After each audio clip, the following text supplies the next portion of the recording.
Welcome to Dr. Creepen's Dungeon. Paranormal entities fascinate us because they live in the space between belief and doubt, the known and the unknown. They embody our deepest fears about death, the afterlife, and forces beyond human control, while also offering the thrill of possibility. What if the world is stranger and more mysterious than we dare admit?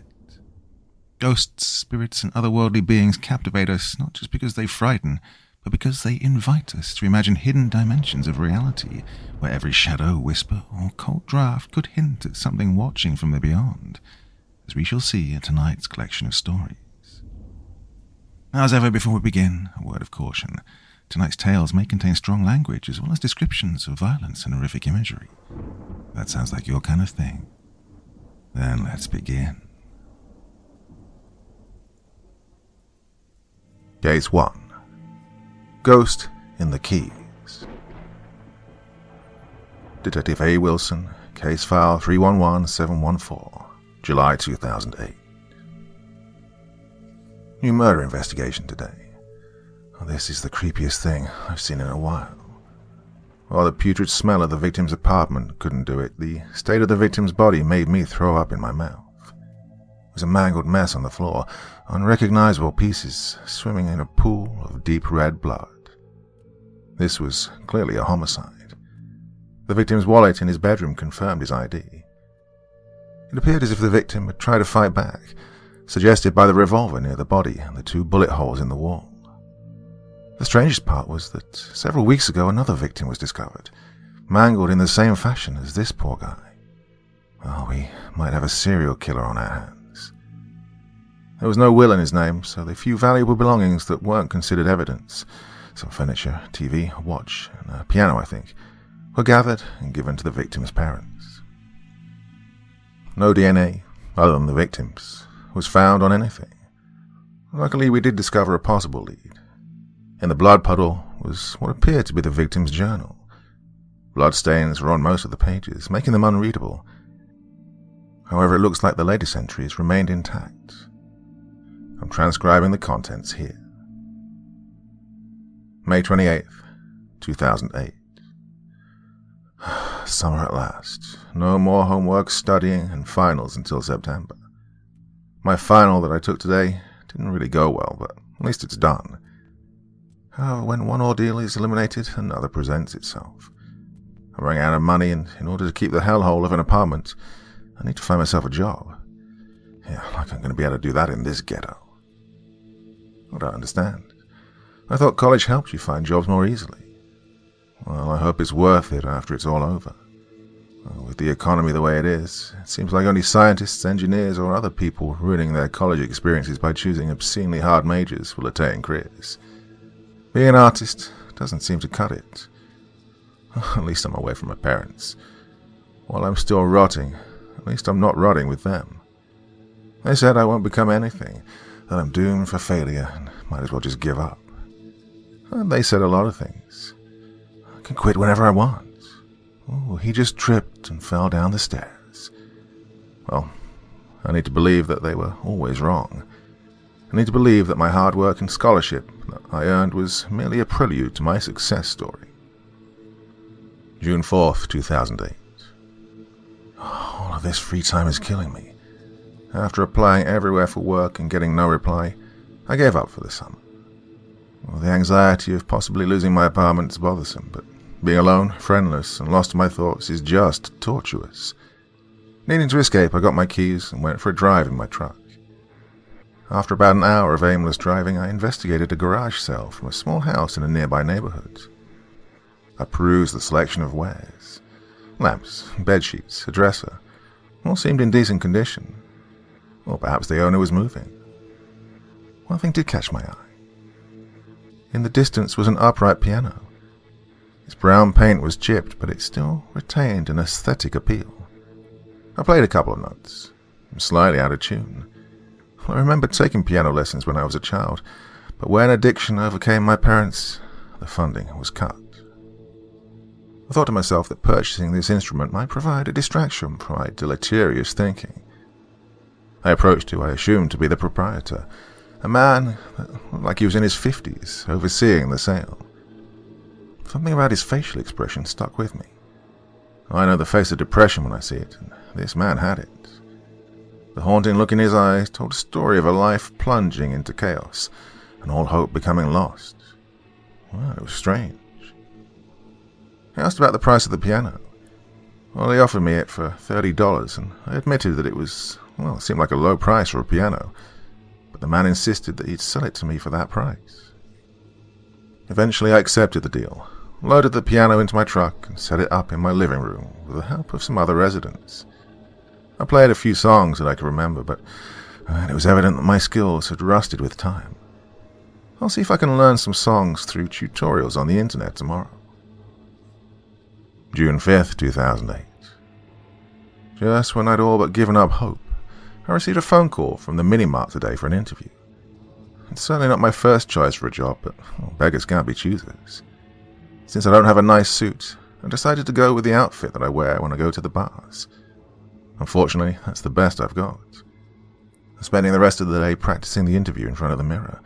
God, hopefully I won't be too nervous tomorrow. June 6th, 2008. Saying the interview went terrible would be an understatement.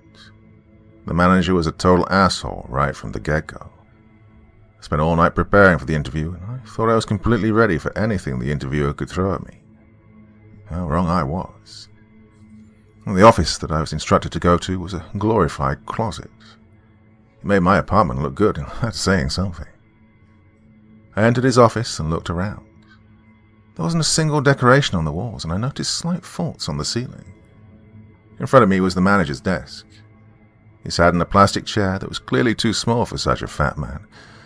I approached the desk, and the manager welcomed me with a slimy, toothy grin on his face. It was at this moment that I knew I was fucked. He said in an oily voice, "Have a seat." There was a problem with that statement. There wasn't a single chair in the room other than his, and he knew it. In retrospect, I could see why such a self-important narcissist like himself would ask that question. Probably thinks that it would test my ability to think in an uncomfortable situation or something. That's not clever, that's just rude. I answered the question by saying that I prefer to stand. He asked a few other questions about my job experience and whatnot. Well, the sad reality is that this would in fact have been my first job, but I couldn't admit that. Instead, I told him that I was an excellent art student and a quick learner. Well, that's the best I could do. Needless to say, there's no way in hell I'm getting a call back. Screw this. I'm going to look back at this entry one day and be able to just feel the anger in the ink. Time to bust out the booze and go to bed. Or pass out, whichever comes first. June 7th, 2008. The weirdest thing happened last night. At 3:15 a.m., I swear I heard music coming from the piano in the living room. The sound was very faint, but it did have the distinct piano tone. When I walked into the living room to investigate, the music stopped. Well, that definitely got me spooked. June 8th, 2008. I was practicing this afternoon when I struck an A in the higher register. No tone was played. I struck the note again, only to be greeted with a thud. I opened the piano and searched the interior to determine if anything was broken. As my eyes scanned toward the trouble area, I was startled and jumped back into the bench. Lodged between the hammer and the string was a large, dead, bleeding rat. Admittedly, this frightened the hell out of me when I saw it. I've seen rats before, but none were this big. This creature's body was nearly a foot long. Each tooth was as long as a nail and as sharp as a blade. I bet a group of these rats could take down a dog. I took some tongs from my kitchen, removed the rat from my piano, and tossed it as well as the tongs into the dumpster. I wiped off the blood from the piano and sterilized the hell out of it. Well, I guess that explains the noise I heard the other night. June 10th, 2008. I heard the piano playing again, and what followed I will never forget. The music that woke me up was more defined than the last occurrence. Last time it was very faint, albeit audible.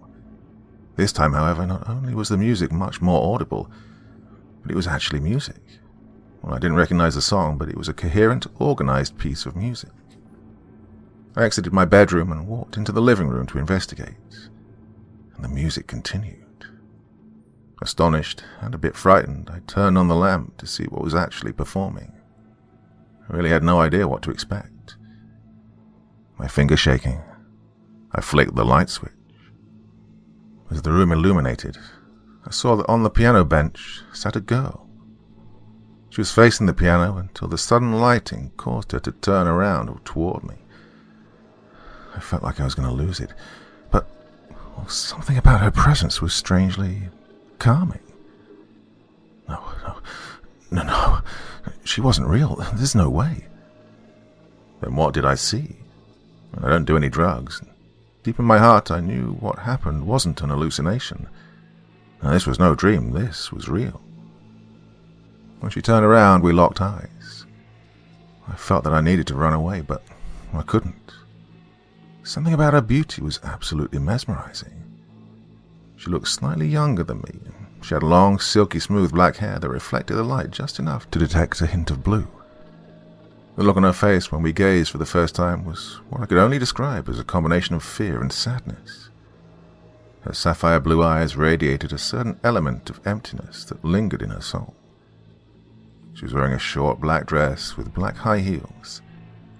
Such attire would be suitable for a piano recital or performance, except hers had, more personality to it. After being lost in each other's eyes for what seemed like an eternity, she smiled. She then got up from the piano bench, walked toward the window, and gazed at the moonlight. I walked over and stood next to her. Finally, after minutes of silence, I asked, "Who are you?" No reply. She just turned her head and faced me with a warm smile, and then continued staring at the moon. Eventually, I took her hand and held it. I woke up this morning feeling happy for the first time in months. This happened. I don't care what anyone says. June 26th, 2008. It's been a while since I've written an entry in here. I've been spending the past several nights with the girl. I was always awoken with a different yet equally beautiful piano piece. I'd then meet her in the living room and enjoy each other's company until dawn. She was still silent, but that's okay. I could tell that she listened to every word I said. I'd spent hours talking to her about the troubles of life and such. The facial expressions that she'd reply with made it so that I could always tell what she was thinking. She continued her beautiful piano playing, and I'd listen as each new sound resonated through my soul. What we had was absolutely perfect, and I wouldn't have it any other way. Although the other night, something out of the ordinary happened. When I went into the living room to see her, she gave me the same sad and fearful look that she'd given me when we first met, and then just dissipated. Vanished, gone. This exact same scenario repeated for the past few nights. After some serious thinking, I concluded that her spirit is definitely connected to the piano somehow. Tomorrow I plan on going back to the garage sale that I bought it from and ask that strange man about it. June 27th, 2008. The visit was a real eye-opener. I gained so much information in this visit that I'm writing all of it down here while sitting in my truck, lest I forget important details. I pulled into the driveway where the garage sale used to be. The neighborhood seemed quiet. Too quiet. I knocked on the door thinking that there'd be no answer, because the man had just moved or was lying dead on the floor. Thankfully, he answered the door promptly. After an awkward introduction, he invited me in for a cup of coffee. I entered the small house.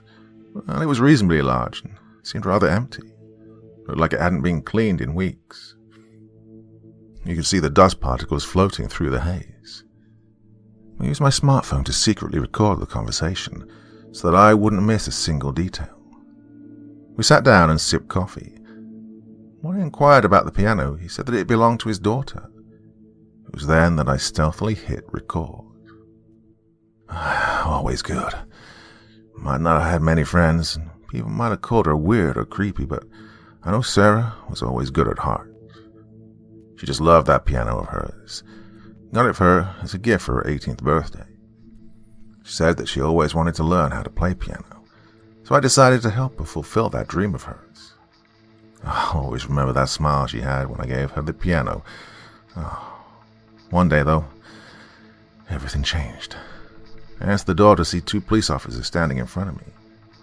They said that my daughter was wanted for murder.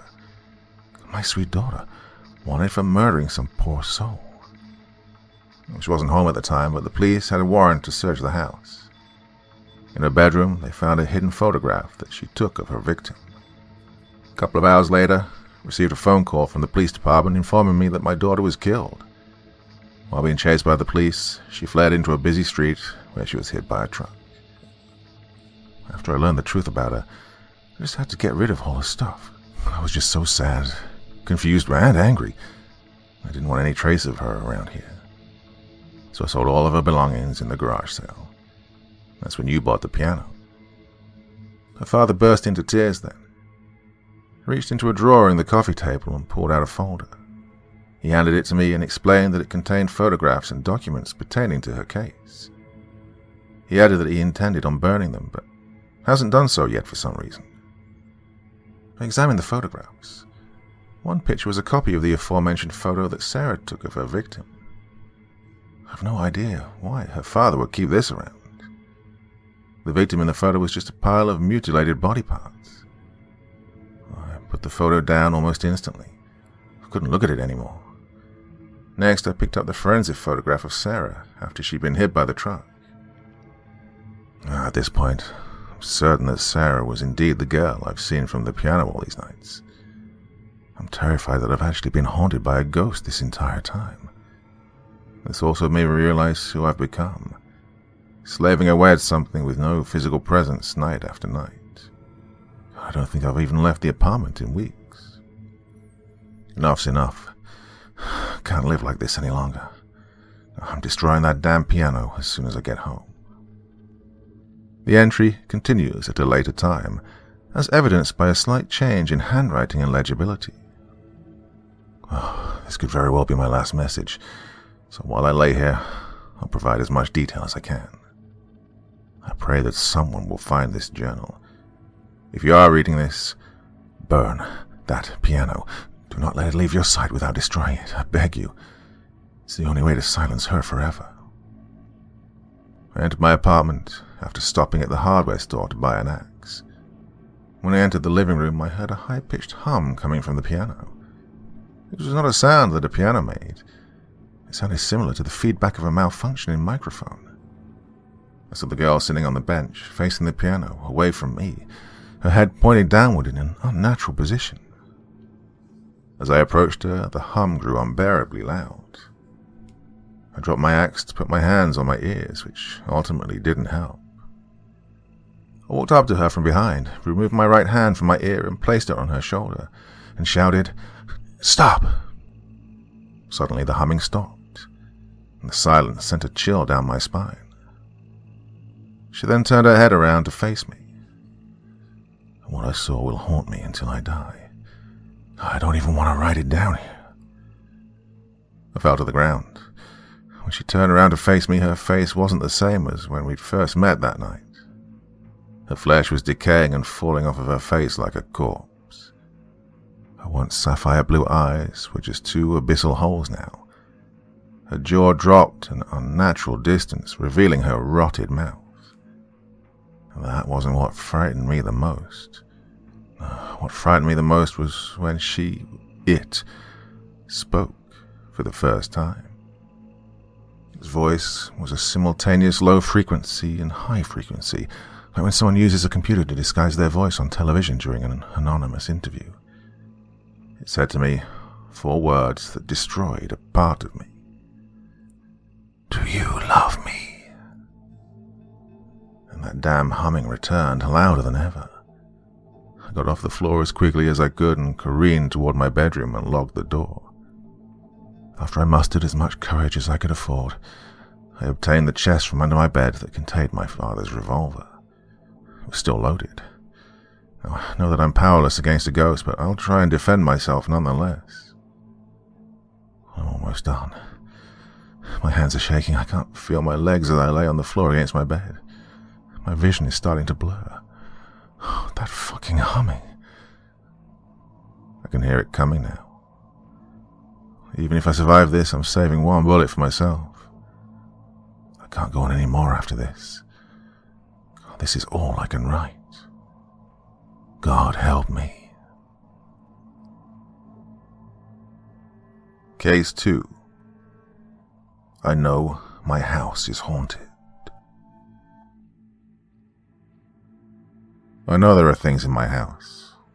Other things, other beings. I'm used to this, actually. It's just part of who I am and what my home is, and has been for as long as I can remember. They always come and go, usually without much damage. Even the stubborn other things eventually can be dispelled. But the ones that have come to me recently are unlike anything I've dealt with before. I fear they may be the end of me. I'm trying to recall when exactly it began. My days have become blurry, but I'll do my best. I believe the first instance where I noticed signs that these new things had arrived, well, I remember there being small signs. Things moved around, items disturbed or misplaced, an uneasy feeling of not being alone, temperature changes, faucets running, floorboards creaking. The typical signs of a haunting, you know? Well, I've become accustomed to them, so they don't frighten me, but they do make me alert. Not everything that passes through my home has always been very friendly. I started becoming alarmed when I noticed wallpaper peeling off of the walls in one of the upstairs bedrooms. I know that over time this can happen, but it was coming off in large strips and I could hear it being ripped away from the wall. The sharp tearing sound startled me as I rested one evening. I followed it to see the decorative damask wallpaper that my grandmother had installed being destroyed. Bits of it were already on the floor, and the wall itself looked as if someone had taken a knife to certain parts of it. Edges were lifted up, and I watched as they were pulled away from the wall in various strips and pieces. With each tear of the paper, I felt my heart being torn.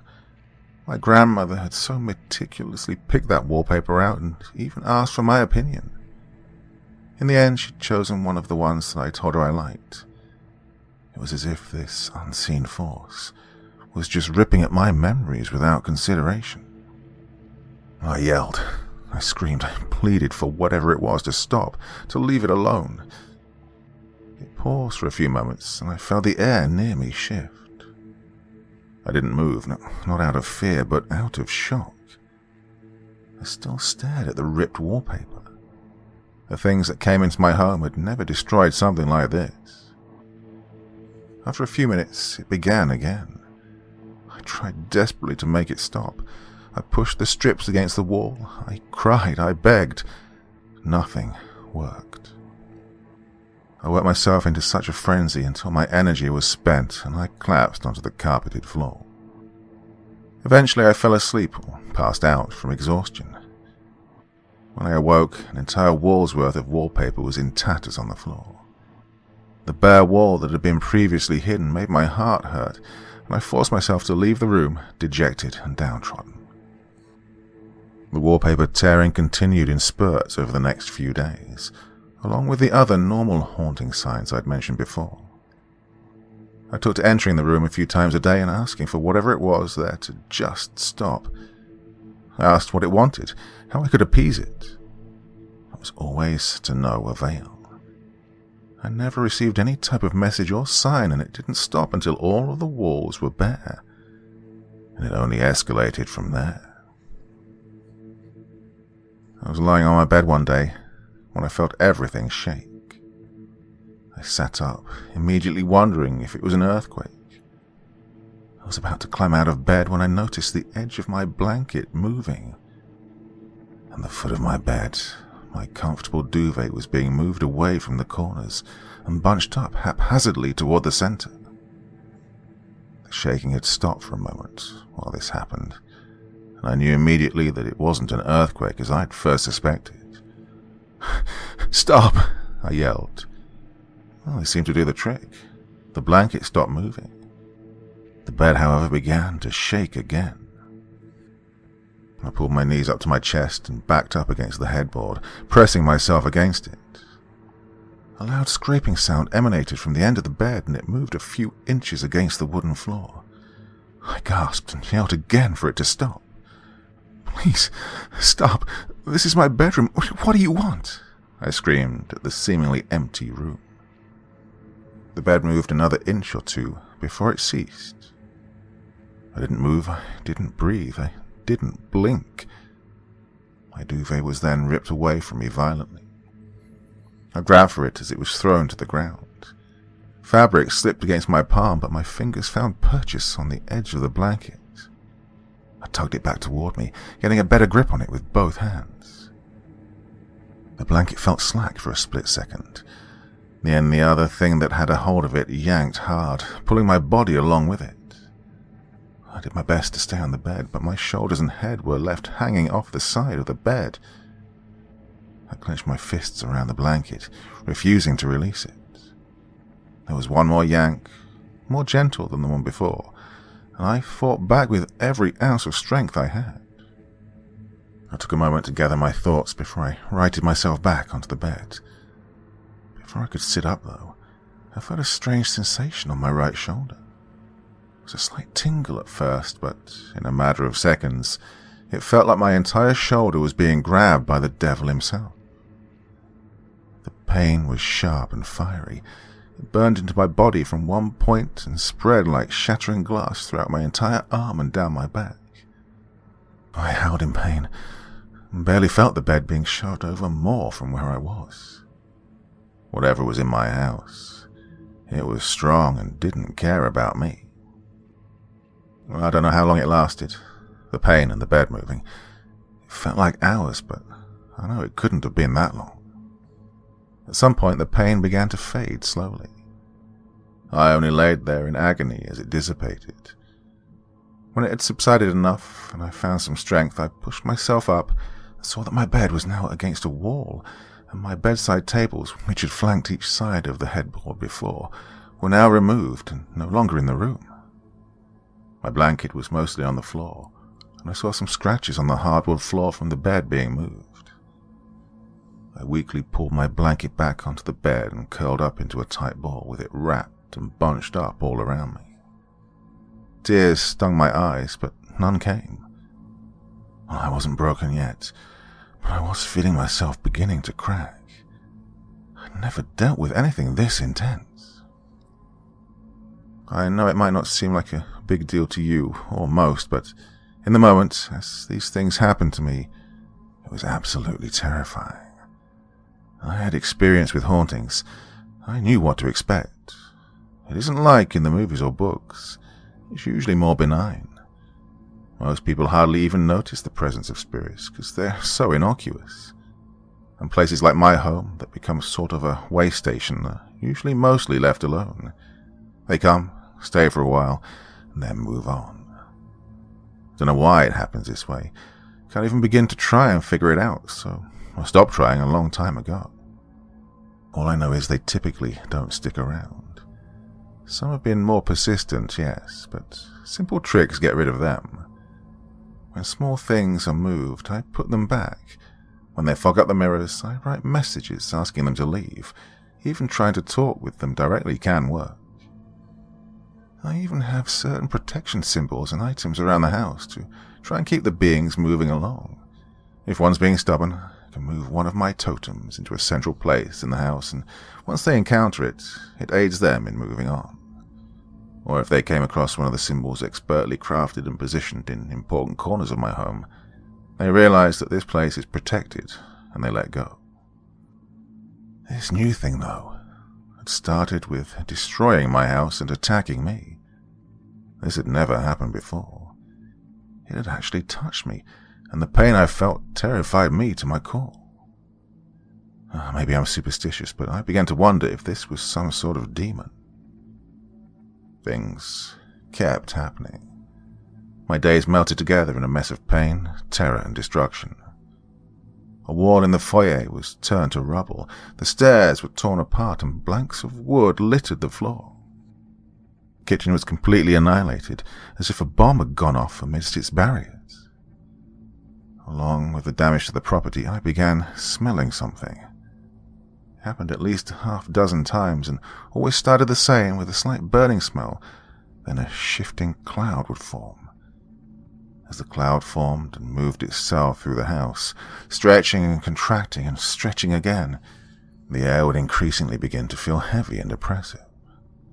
The scent shifted to something else, along with smelling burnt. There was something else that I couldn't place my finger on. It lingered and made me feel sick. It made my head swim and my body feel weak. When it was abrasive enough, I'd find out later that I'd passed out. I tried everything. I moved totems into various places that would be easily seen. I wrote messages. I yelled. I pleaded. I offered deals. I made sure the symbols were visible. These were all met with harsh retaliation. The totems were ruined. The symbols were carved into, breaking the protection seals, and the messages were ignored. All of my pleas and attempts fell on deaf or apathetic ears and eyes. And then there was the altercation.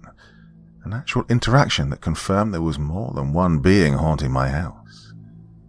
I was walking around my home, feeling my heart fall apart in shatters bit by bit as I surveyed the broken pieces of my life. When I entered what used to be the parlor, there was a new symbol on one of the walls. It felt ominous and dangerous. I approached it hesitantly and saw that the lines were impressed into the surface, as if carved with some sort of tool. The closer I got to it, the worse I began to feel. My vision became muddy and I couldn't focus on anything for too long. My chest felt tight and my body heavy. I took a step backward away from it and faltered a bit. I reached out for the couch and it wasn't where it belonged. I fell to the floor and crawled away from the wall. Ah, there you are. I heard a voice from behind me. I looked over my shoulder and up at what had spoken. Still difficult to focus, even with the distance between myself and the symbol. All I could see were blurred edges of something clad in or made of black. I felt animosity pouring from it. Who? I tried asking, but felt too weak to finish. You are unwanted in this place, it said. The voice was male, but I couldn't see any details of the creature. This is my home. I managed to get out as I struggled to stand, using a table to help steady myself. The thing spoke again, but I couldn't understand the words. He reached out toward me, and I bolted, almost tripping over myself. And it barreled after me, knocking over whatever was in its path. Chairs, tables, the umbrella holder, and more ended up upturned or shoved aside. I stopped suddenly when I entered the kitchen and felt something growing inside of me. It was a churning hurricane of fear and anger. I wasn't sure which I felt the most, but seeing the kitchen again, forced into this carnage that barely resembled the comforting room it had once been, shifted something inside of me and planted a seed of wrath. I turned on my heels and planned to barrel toward the creature, to be the attacker instead of the attacked this time. But just before my hands could make contact, it sidestepped me and yelled out something unintelligible. My body was pulled to the ground as if by some sort of force. I felt in my hands and knees, held in place somehow. The room around me spun and my vision went black, as it had before when I smelled that strange scent that made me sick. When I came to, there were more symbols on the walls, and I found that I couldn't leave the kitchen. I could stand, I could walk around, but I couldn't cross the threshold from the kitchen to the rest of the house. I couldn't explain it. After pacing for a while, I heard distant voices and saw shadowy figures from the adjacent room. They were blurry like the other one had been, and I couldn't understand what they were saying. There were 2 or 3 of them. It was difficult to tell, as their forms appeared to shift and meld into one another before separating again and moving around. The voices were strange and sounded too far off for the distance. Please, let me go, I called out weakly.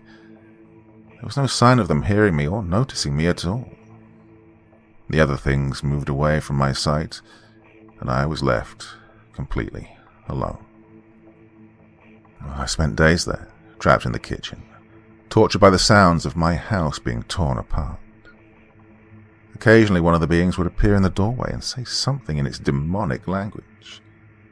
It would bring with it the dizzying smell, and when I was weak, it touched me and I felt that scalding pain as I had in my bedroom. I didn't know how much longer I'd be able to take it. Every time it happened, I became weaker and weaker. After, I don't know how many days, I was finally released from my kitchen prison. I don't know if it was on purpose or accident, but I was able to finally move about my home once again. I am trapped here, but at least I can move around. These things still haunt the walls and rooms of my home.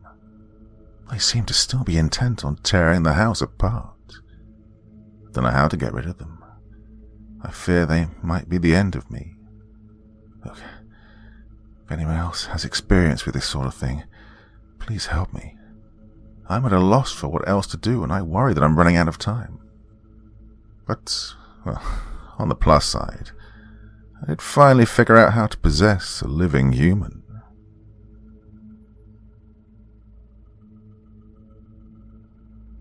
Case 3. I'm a night janitor for a haunted elementary school. I'm a night janitor for an elementary school, and my work hours are from 3 p.m. to about midnight. Sometimes I stay until almost 3 a.m. when there are after-school activities.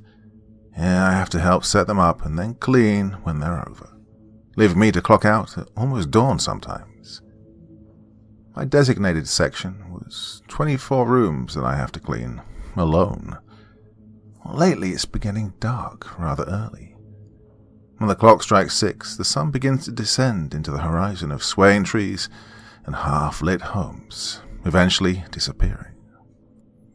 Around the same time, all of the other staff members hurry out of the building, leaving me to my work. Well, I'm going to leave the name of the school, and my real name, and others' real names, and the location out of this one because, well, I just want to keep my identity and the image of the school safe. So, for this story, I'll be Tim. Since I work nights, I always get that paranoia that I'm being watched. I always chalked it up to my mind playing tricks on me, since I'm all alone in this building for several hours at a time. But it was right after Halloween when something strange began to occur. It was that time of the year when trees lose their leaves and take on a skeletal silhouette. Autumn. Well, I started to notice that more and more of the students looked as if they were shaken up about something. Always looking at the floor when walking, quiet, anxious, signifying a sort of retreat. Well, this didn't sit well with me. The students were dismissed at 3:30, so I'm present while they're still in class. I'm a first-time father and cared for these children. Well, I may just be a janitor, but I'm not some weirdo or heartless guy who just wants a paycheck. These kids were young and needed to feel safe. So I talked with them when I was given the chance. They call me Mr. Tim the Vacuum Man. Well, I'm in my 20s, so I'm approachable to a younger crowd, and I felt this brought a sense of comfort to them. Rather than being some creepy night janitor who is unwelcoming. I saw a child who was walking down the hall and was obviously frightened about something, constantly looking over his shoulder with his eyebrows raised. So I asked quietly, "Hey, is something bothering you, kiddo?" He let out a short yelp. "Oh, it's okay, it's just me. Hey, is everything all right?" I tried to reassure the boy. "Oh, hey, Mr. Tim, yeah, I'm okay," he said nervously. "Well, you know, if there's something bothering you, don't be afraid to tell me about it. I can probably help you. I'm Mr. Tim, the Vacuum Man." He laughed and then said, "Yeah, I know. Okay, well, whenever I use this bathroom, I see this tall man smiling at me." I immediately got the chills. What, is it someone in the school? Someone you recognize? He replied, No, I can barely see him. He's all black. It's like a shadow, but I know he's there. I know it. Well, this could just have been the child's imagination. I mean, Halloween had just passed, so maybe he was just scared from that. But all of the other students were behaving rather oddly. So maybe this boy was really seeing someone or something stalking him in the bathroom. That sounds like it's just your imagination, kiddo. I wouldn't worry about it. Yeah, maybe it's just your mind playing tricks on you since Halloween has just passed. Try to focus on your schoolwork more, and maybe it'll go away. I tried to calm him. Yeah, I'll try. He spoke softly. All right, off you go then. Well, this bothered me. Was there some pervert hiding in the bathrooms here? Well, my mind began to race. I couldn't just ignore this information. My first thought was to tell the principal. When I did, her reaction was exactly as I imagined. She called the student to her office and asked the child to explain to her what he'd told me. We did, sort of frantically, and this made the principal uneasy. The next day she hired a security guard to patrol the hallways. After about a week, the kids still remained anxious, but never spoke of this figure.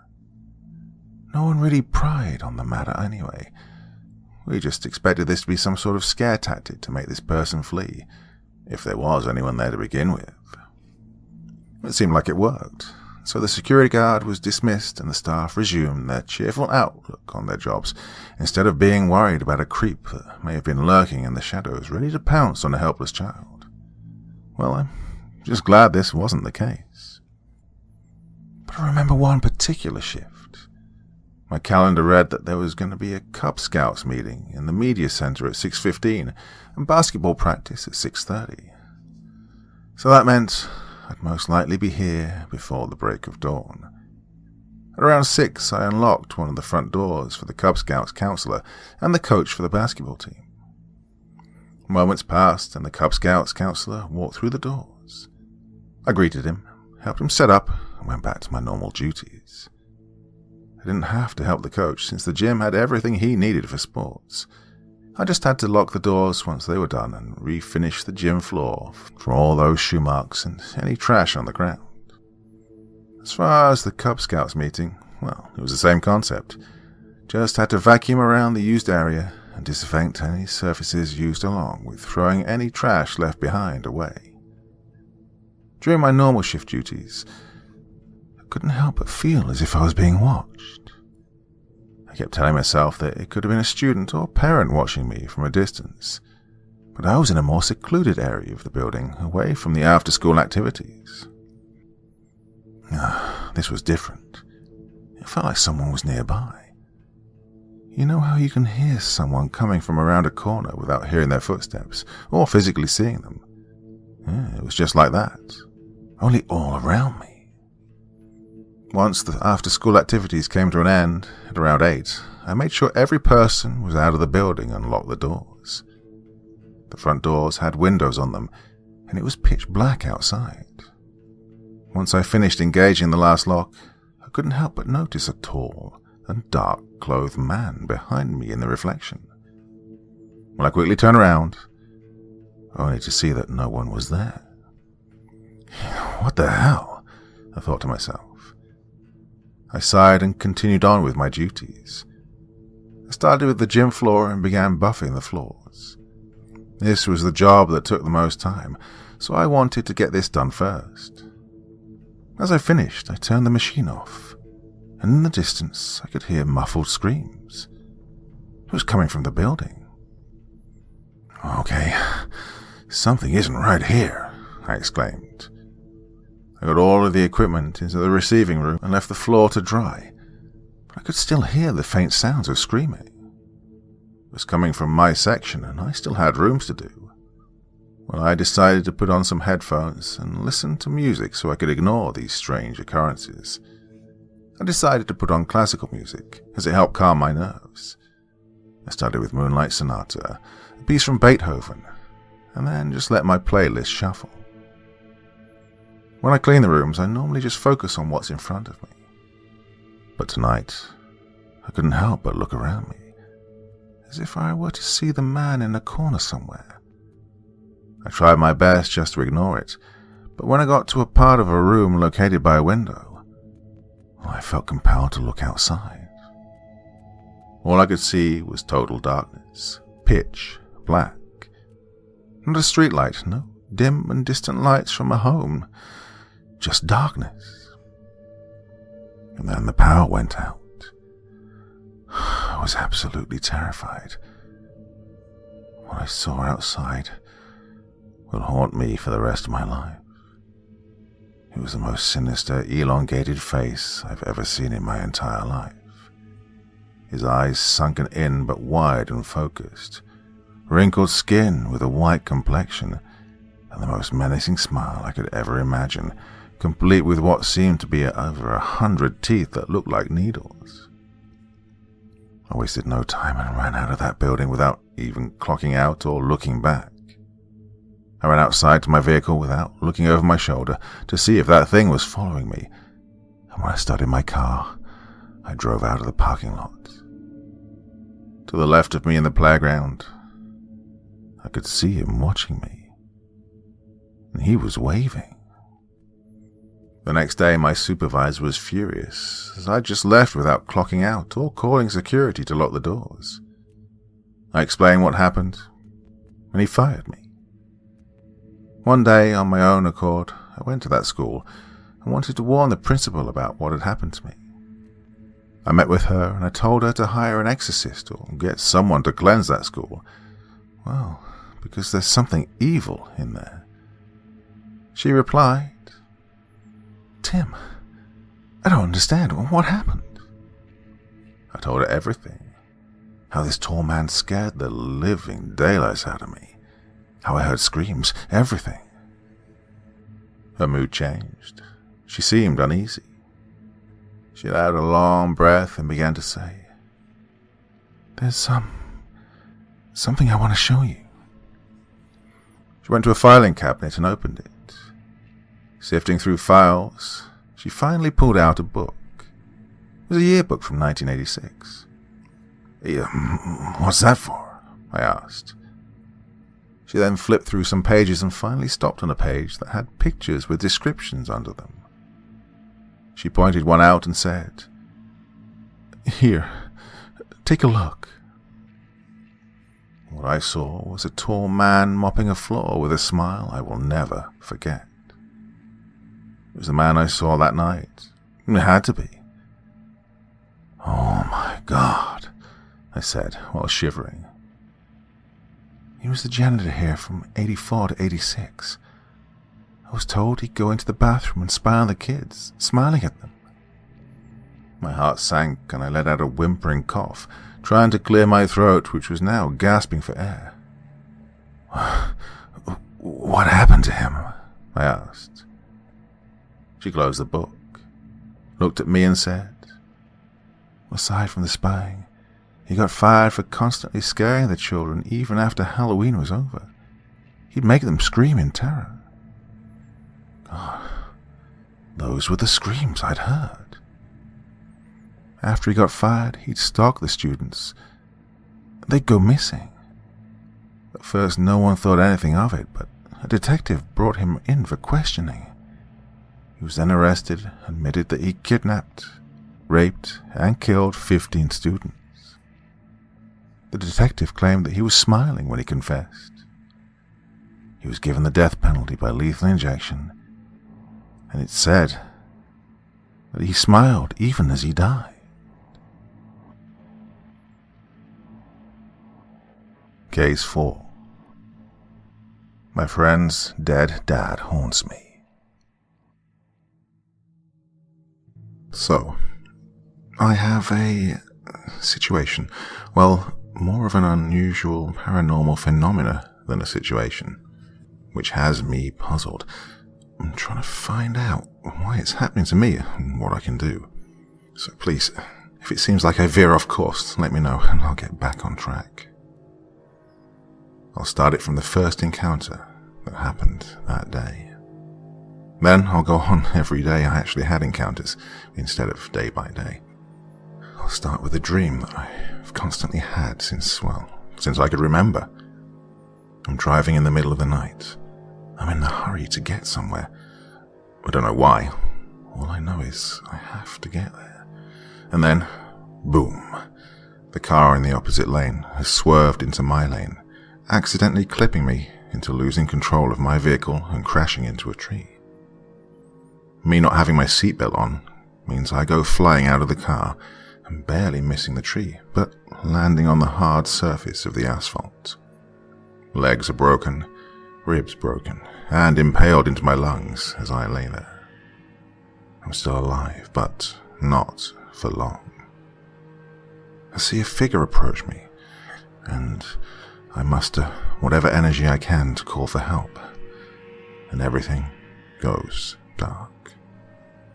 Then I awaken in my room, looking up at my ceiling again, hearing my dad calling for me to go downstairs while my phone alarm was going off. I muster up the energy and shake off the pain that comes with that dream, shut my phone off and get up. I go downstairs to see my father already having breakfast on the table in his work attire, ready to go. "Morning," my father said. "Morning," I replied, while rubbing the sore spots on my body. "You know, if you keep sleeping in like this, I'm going to have to attach an alarm clock to your head." "Sorry, I don't know what it is. It seems like I just can't get enough sleep." "Ah, you're just growing. Just got to always plan around these things, though. Like, I don't know, go to sleep earlier or set multiple alarms on your phone or something." He was right, as always, giving me hindsight on how I should handle things. Though I didn't mind it much because, at the end of the day, they did help, even though some were kind of obvious. We finished breakfast, and we did the usual goodbye hug before we went our separate way. As I'm making my way to school on foot, I see the same three things, basically, landmarks of a sort. I see Benito's tire shop, Tom's Burgers, and that older gentleman standing by the tree off T Street. He never replies, just gives the glare as I walk past him. His shoes are scuffed, full of holes and covered in mud. He doesn't seem to cause any trouble, so I don't really feel threatened by him. I mean, he's been by that tree for years, ever since I began walking this way. Also, I have about 30 pounds on him, so if he does try something, I doubt it would end well for him. I get to school to meet up with my friends, Todd, Sam, who's a girl by the way, and Luke. All three have been friends since elementary school, and although we're all the same age, I do look 3 years older than them. I usually have a foot in height over them. Also, I've got facial hair on top of it. They tease me by saying I was held back 4 years, or that I'm a Sasquatch's son.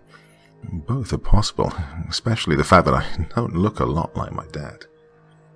So we all make our way into school. I guess I should explain a bit. Well, it's a normal high school, like seen on TV. There are the cliques, such as the jocks, the mean girls, the stoners, emo, goth, and the nerds. But the difference was, nobody ever had any beef with the other. Sure, there were a couple of bullies here and there, but overall, everyone was pretty decent to each other. Being a freshman, it was still a lot to take in. That and the ridiculous amount of homework you have to do. But things weren't so bad for me. I was actually accepted to the varsity football team as a middle linebacker. I'm sure it had to do with the fact in my first year I was already out lifting the team, and even some of the coaches. Well, not to toot my own horn or anything, but I was already up to 4 plates on my bench press. And for those who have no idea what that is, it's a little over 400 pounds. I never liked the sport, but it was a good way to take out my anger on people, while possibly having a chance to get to go to a good college for free. Anyways, not the point, so sorry for going off course. The reason I bring that up is that there is a varsity cheerleader that cheers for our games who, for some reason, I cannot stop looking at. but not in that perv way that would make me into a stalker. Like, just wanting to get to know her. Seems so interesting. I don't know. So, every game we're at together, I turn and do my awkward wave, and she smiles and waves back. Then I go and crush someone's soul on the field while everyone cheers. But this time, she approached me. "Hi, Abel, right?" she asked. Yeah. Although my friends call me Abe, like Lincoln. You know, 'cause I'm so tall. And Abe Lincoln was taller. Right, I get it. She laughed. "I'm Anne. I was thinking maybe sometime we should hang out. Like, go watch a movie or something?" Looking down, rubbing my head, still kind of nervous because she's 3 years above me after all. Now, don't blame a kid for being nervous, so I looked back up, ready to say yes, when I saw the man from the tree behind her. I paused in shock, looking around at the expressions of everyone else to see if they see what I'm seeing, but none of them seem to notice him. I look forward again, and before I can even react, he spoke. Yeah, that sounds good. We should do a group thing with all of us. It'll be a blast."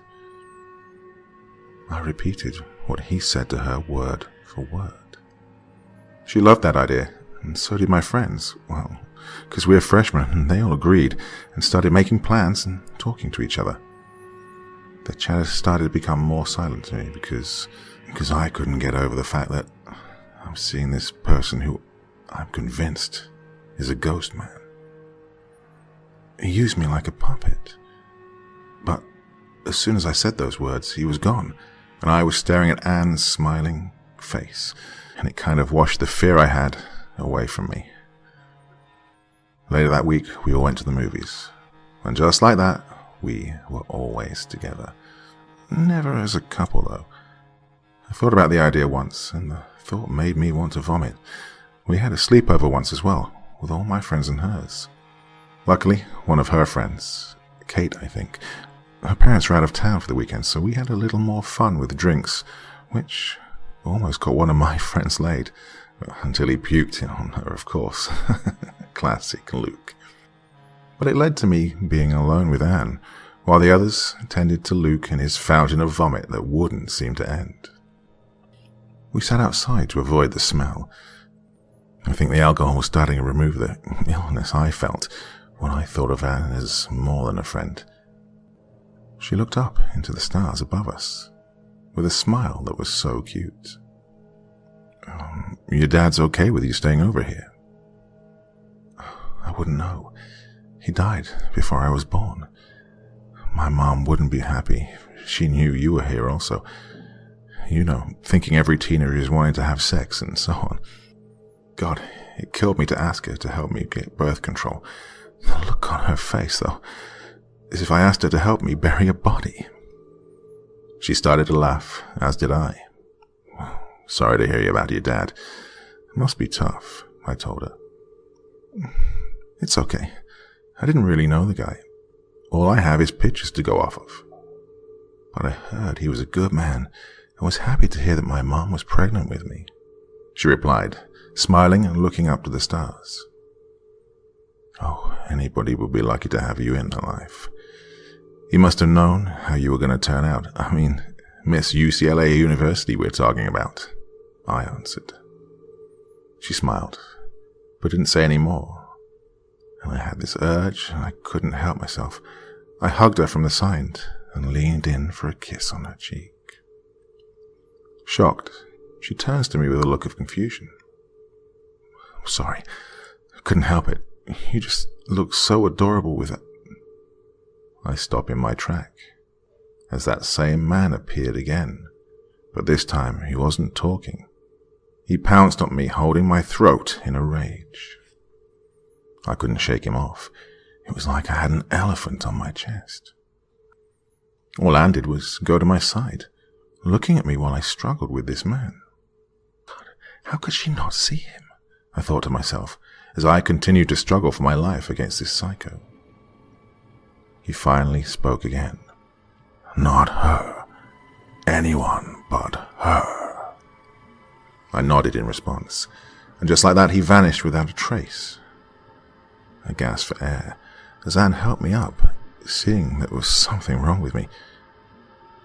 Remembering what he said, I broke from her grasp. "What the hell did I do?" she yelled. "Nothing. I'm sorry. Just don't want to be touched is all," I answered. "I think the drink's got to me. I need to go home."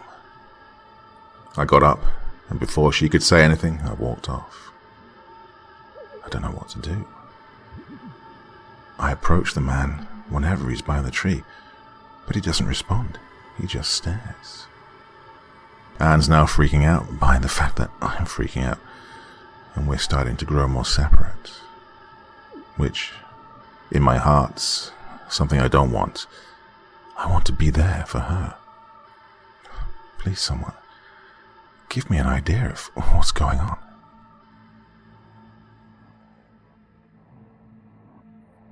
Case 5. The 5th rule of babysitting. Rule 1. The children should be in bed no later than 9. Rule 2. The children must never be left unsupervised. Rule 3. Contact us in case of any emergency. Rule 4. Unless stated otherwise, the children are not permitted to eat candy or junk food. Rule 5. Should you come across a room that shouldn't exist, do not enter. That last rule was all it took to dismantle any sense of normality usually present in a job like babysitting. But this was the list handed to me by the woman who'd hired me, Veronica DeLay, matriarch of the esteemed DeLay estate. They moved into our small coastal town 7 years prior, a corporate couple leading a large and powerful pharmaceutical company. I'd met her husband, Tom, working as a waitress in the only diner towards the end of my senior year 2 years ago. Our little restaurant had shut its doors due to the ongoing pandemic, and when Tom found out about this, he mentioned that he and his wife were looking for a babysitter, as their nanny no longer felt safe working during these times. And so a meeting was set up between Veronica and I. Oh, she was a stern woman, seemingly scrutinizing my very soul with her frosty glare. She let me know that the only reason she was willing to hire a college student is because of how desperate she was. She and Tom had to make frequent trips out of town, even during the lockdown. Thus a strange list of rules fell into my hands along with a blueprint of the house, Veronica insisting that I familiarize myself with every nook and cranny. I first arrived at the DeLay Manor on a gloomy Sunday evening. The sun was just starting to dip below the sea, and the feathered clouds splayed across the sky, signaling a coming storm. To say the house was big was an understatement. The house was a colossal mansion, Gothic Victorian, its dark polished wood and ivory spires thrust towards the sky. It stood at the edge of a cliff overlooking the sea, a brick lighthouse standing nearest to the cliff's edge. Tom was waiting for me in the driveway and led me into the estate to introduce me to his kids. Tyler was the oldest at 9, followed by Jocelyn at 6 and Amber at 4. They all told me this with enthusiasm. Tom looked on at our interactions, bemused, but Veronica seemed almost impatient as she studied her cuticles. They finally left and I was alone with the children. I asked them if they could give me a tour of the house. I knew that there were 12 bedrooms, 8 closets, 4 bathrooms, a library, 2 offices, a study, a large kitchen, an expansive series of interconnected attic spaces, a wine cellar, 3 living rooms, and a basement, all spread across 3 stories. But knowing and seeing are 2 different things, and if I was to be familiar with the house, I'd need to see it in its entirety. Well, curiosity was another factor. The house was a point of gossip in town, and I'd heard plenty of rumors about why the Delays were so secretive about it. The children were eager to show me the place, especially Jocelyn, and she insisted that I see her room first. I found myself jealous of the 6-year-old's room. Her closet alone dwarfed my cramped room and dorm, and she had more princess-themed costumes than I had clothes. "Oh, let's have a tea party," she yelled. Ugh, no, that stuff's for girls, Tyler protested. I quieted the two bickering siblings, taking note that Amber was unusually quiet. I told them we'd take turns playing games, but that they had to show me all the bedrooms first. They obliged, and with every room I saw, the more I was impressed. Even the uninhabited ones had detailed wood engravings on the sparse vintage furniture. Dark, glossy wood decorated every corner of the house, and on every wall, Victorian lanterns illuminated the corridors and spaces. Even then, the dark wood seemed to absorb the light, leaving the whole house moody in its atmosphere. The sheer affluence and beauty of the place made my envy deepen, and it was apparent to see why the locals seemed to be distrusting of these people who, in 7 years, had accumulated more wealth than the entire town combined. The children tired quickly. By the 12th bedroom, they'd shown me that they were anxious to move on to a more stimulating activity. I'd been very observant, and every other room and closet that had been present in the blueprints were accounted for. All that was left were the attics and basements, but even then I doubted I'd find one of these ominous non-existent rooms the rules had warned me about. After the tour was over, I spent the rest of the night playing video games, having tea parties with the Delay children. I even made them real green tea that I'd found in the cupboards. When it was time to put them to sleep, it had started raining outside. Occasionally a flash of lightning would illuminate the now nearly Stygian house. I sat in the library reading a book by dim light when I heard a noise, a very sharp and distinct creak, as if made by a careless footstep. I checked the time and saw that it was 10:43, far too late for the children to still be awake. I made my way towards the sound, guessing that it was coming from the stairway leading to the bottom floor. I crept down the stairs and into the kitchen on the first floor. Nothing. Thinking that it was just the house settling, I rummaged through the fridge until I came across a jar of pickles.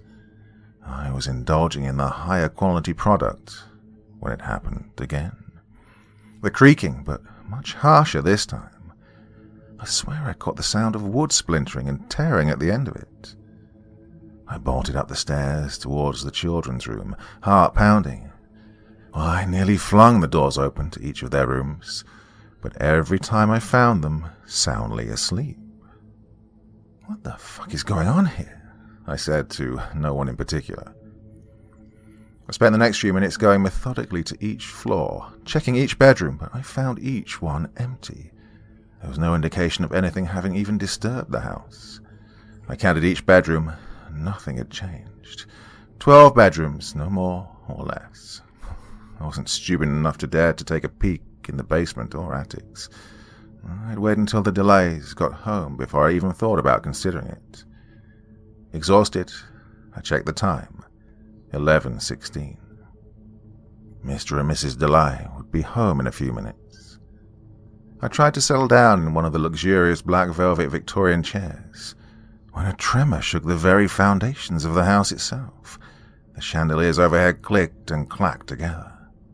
An ear-splitting shriek of shattering wood echoed throughout the mansion. I sprang back up, ready to call the police, when the sound of the front door opening let me know the Delays had returned. Well, I ran to warn them that something was wrong with the house. It all came spilling out of me, a single sentence of words tumbling over themselves. Veronica seemed unamused and slightly annoyed, but Tom smiled at me. I was taken aback by how handsome he looked when the edges of his eyes crinkled. It was just a dead tree falling out back. Guess the years of stress finally got to it, and this storm was the final push. I'm sorry if it scared you. Look, I'm willing to pay you extra for your troubles, Tom said. It's fine. I was just a bit freaked out, I replied. Well then, it's still raining, so I can have Veronica drop you off. Thanks, is all I said. The drive home was awkward and quiet. Veronica wouldn't even meet my gaze. I wondered if Tom was the one that decided to pursue this frigid woman, or if she'd been the one to take the initiative. She pursed her lips in a seemingly displeased expression as we reached my driveway, and I was about to mutter a half-hearted thank you, when she finally spoke up. "Tomorrow, 5 p.m. sharp." That's all she said before she took off, almost urgently. Talk about an exit. Briefly considered not returning, but the amount that they paid me for a few hours was hard to turn down. Tomorrow I'd be paid more for a long day, so I decided that I'd milk this as long as I could. Not many people were as fortunate to have such a decent source of income. The next day, I was at the Delay Manor. In the bright light of the late afternoon, I got a better look at the property. I saw the tree that had supposedly fallen over the night before. Its frayed and split trunk looked long rotted, and I was unsure if it had truly toppled over just the night before. A small orchard sat to the side of the gloomy Victorian building, sharp and angular. It seemed almost angry. Strange that, amongst the serene beauty of the coast's edge, this is how and where the Delays decided to build this eerie monument to affluence. I greeted the children and chatted with Tom. He and Veronica wouldn't be back until 11. I watched them drive away and spent the next hour or so playing outside with the kids. Tyler and Jocelyn were playing with some sticks, but Amber preferred to sit next to me and doodle on some scrap paper. I tried to start a conversation with the girl, but she was either incredibly shy or her vocabulary was limited, as she never said more than 2 words to me at a time. I was trying to get some information about the house, but when she seemed like she wasn't going to reply, I turned to the other two. Jocelyn seemed uncomfortable and dodged my questions. Tyler, however, seemed eager to talk. "Well, Mom says the house is old, and old houses come with old responsibilities," he said, matter-of-factly. "What does that mean?" "Mom says it just means not to mess with things that are weird." "Like what? Do you have any examples?" "The 13th room." "There are only 12 rooms, Tyler. How's that possible?" "I don't know, but Mom says that if I ever see it, never to open it. Dad says Mom's just stressed." I tried to fish more information out of him, but nothing was adding up, and he became irritated by my constant questioning. I decided not to push him further on this for now, and instead I took the kids indoors for a snack. After they'd eaten, Jocelyn seemed to be full of energy and was begging for another tea party, but Tyler wasn't having any of it. It was Amber who suggested a game of hide-and-seek. She pronounced it in a meek voice as "hide-seek." Jocelyn and Tyler seemed interested, so I told them only to hide in the house and that would be it. I gave them 2 minutes to hide, and I heard their little footsteps echo throughout the house and had a general idea of where they'd gone to hide. I found Jocelyn first. She'd thrown herself inside the mountain of stuffed animals in her room. She helped me find Tyler, who'd wedged himself inside a kitchen cabinet. Amber was far more challenging to locate. She seemed to be the most outcast among the trio. Tyler suggested that she was hiding in the library, and Jocelyn said that she could be stowed away in Tom's office. Both places came up empty, and I was starting to get a little worried. I called out her name a few times, but received no reply. I began searching methodically from room to room. Tyler and Jocelyn were trying to whisper something to each other, and I was only able to catch the tail end of it. "The 13th room." The phrase brought a spike of panic throughout my body, and I was about to start questioning the children when Jocelyn started angrily scolding Tyler. "Amber knows not to look in those rooms," she said in a barely contained whisper. "But she always wants to. Oh, she sits outside of them, even though Mom says that's dangerous," yelled Tyler. "Keep your voice down, stupid." "Cindy, did you hear her? She's calling me names." Okay, settle down, you two. So, there is a 13th room." Tyler and Jocelyn looked at each other briefly, contemplating what to do, before Tyler turned to face me and speak. Sometimes." "Where?" "I don't know, it changes." I furrowed my brow at this answer, vaguely aware of Jocelyn's growing discomfort. What the children and Veronica were suggesting was insane. A phantom extra room that changes its location. Maybe Veronica was suffering from some kind of delusions, and she'd drawn her children into her madness. What if Tom was unable to do anything but, well, stick around? Show me where they tend to appear." Both children looked at each other in shock, but reluctantly agreed. They led me to the basement, a dusty, spiderweb-infested place. I could see that a part of it was converted into a sort of living room. Within it sat an entire vintage furniture set, and a box TV sat near the middle. The rest of it was storage, shelves and boxes beyond filled to the brim with old heirlooms and knickknacks. I picked up a small picture frame of what appeared to be a young Veronica. I guess she was about 8 when the picture was taken. I'd noticed that while Tom liked to pack his offices full of eye-catching antiques, Veronica's office was minimalistic and sparse. I figured that Tom was responsible for the interior design of the house, and Veronica only barely decorated her spaces, packing the rest of it down here. I had the morbid thought that maybe the way Tom had built the house and how he decorated it drove her to some kind of madness, slowly, over the course of years. Or perhaps I'm jumping to conclusions, but it seemed as if Veronica liked houses minimalistic and orderly. What if she started seeing disorder after being forced to live in a home that, while not messy, was packed with commodities from corner to corner?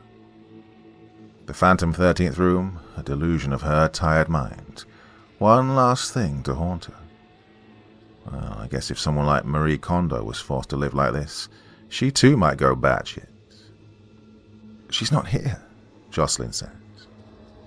Well, I'd been so distracted in my armchair psychoanalysis of Veronica that I'd completely forgotten about the missing 4-year-old.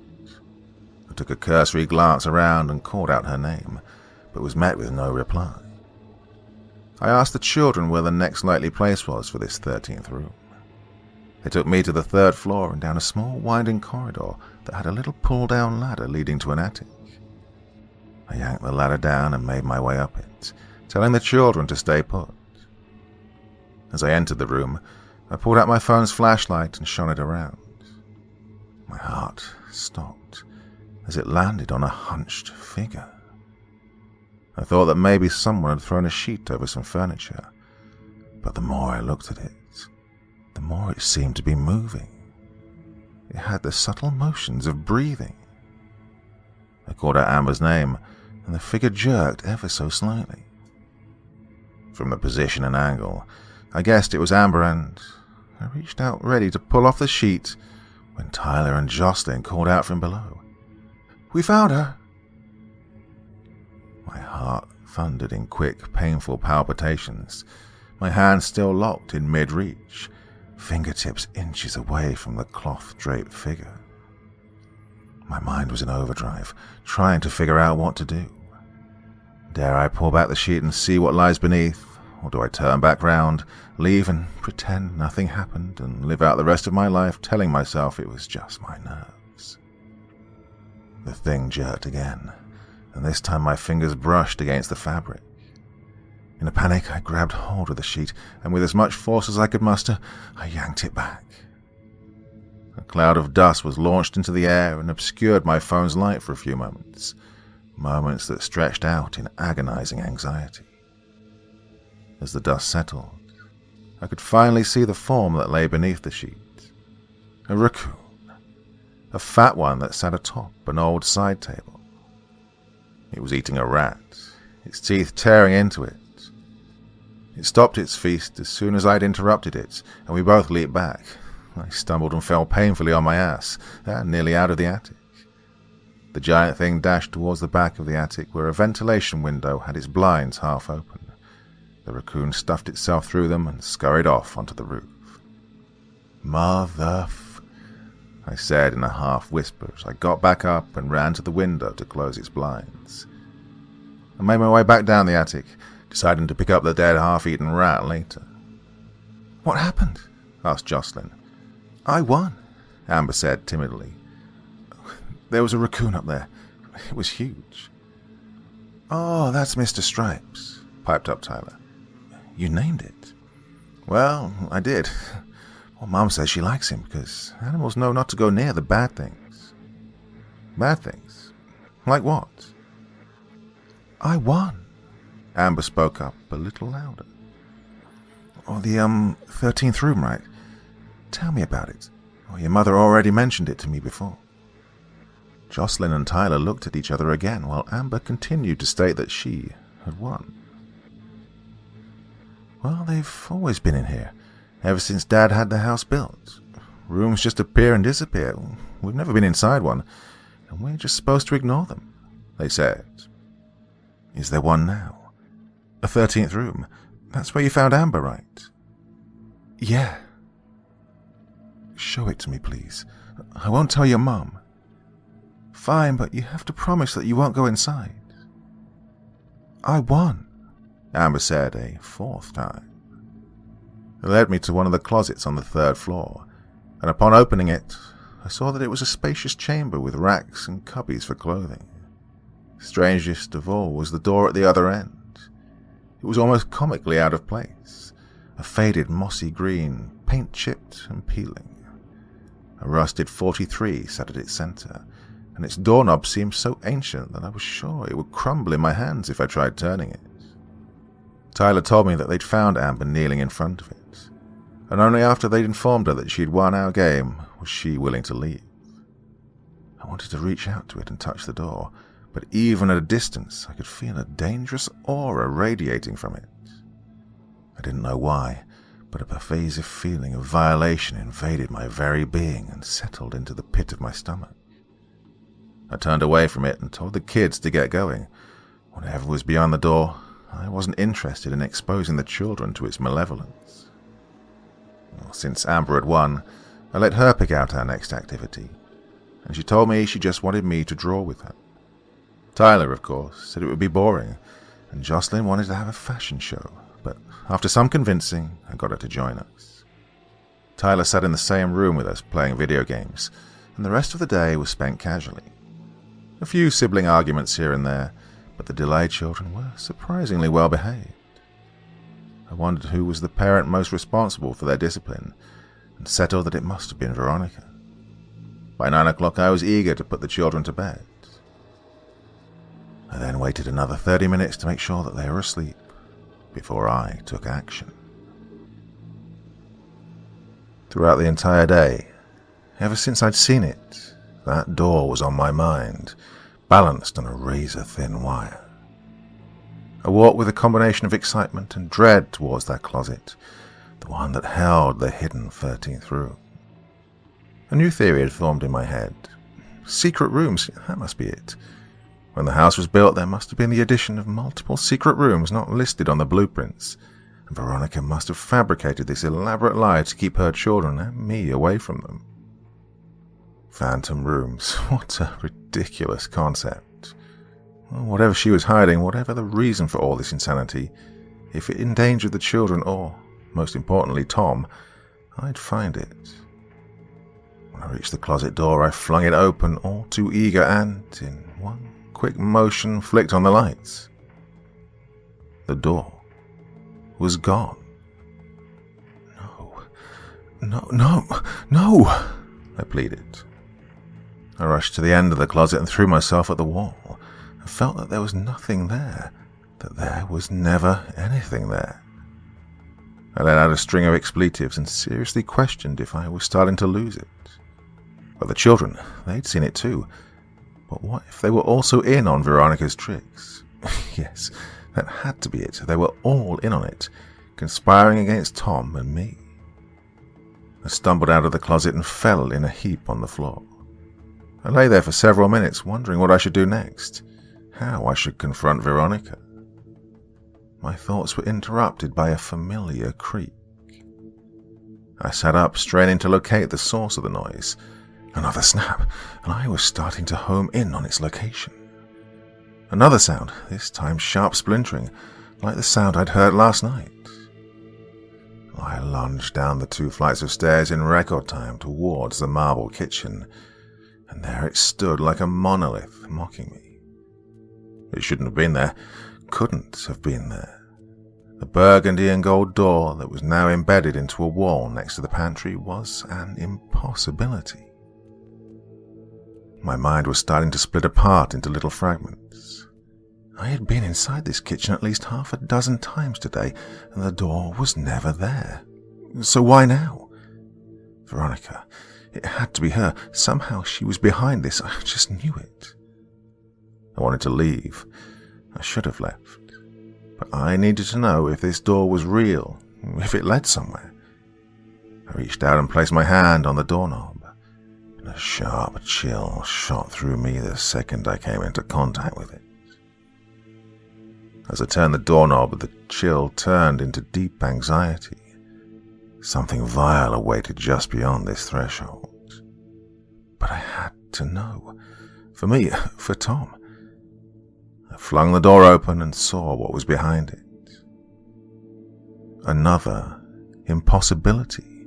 Although the Delay Manor was massive, the space that lay beyond dwarfed the estate 10 times over at least. I was looking down at a ravine, reaching deep into the unfathomable depths. The only thing bridging down into it was a spiraling staircase that must have run on for several miles. Further down the spiral were narrow suspended bridges that were at least 300 feet in length and closed the gap from one side to the other. Doors lined the staircase and tight corridors that had more branching doorways and hallways. The suspended bridges linked the hall to other far-flung regions of the ravine. It was all a maddening tangle of architectural disaster as the aesthetic changed from area to area with no apparent pattern. Some sections were industrial and lined with concrete and pipes. In contrast, others were vaguely Gothic and had frescoes and statues that belonged amongst the most famed of cathedrals.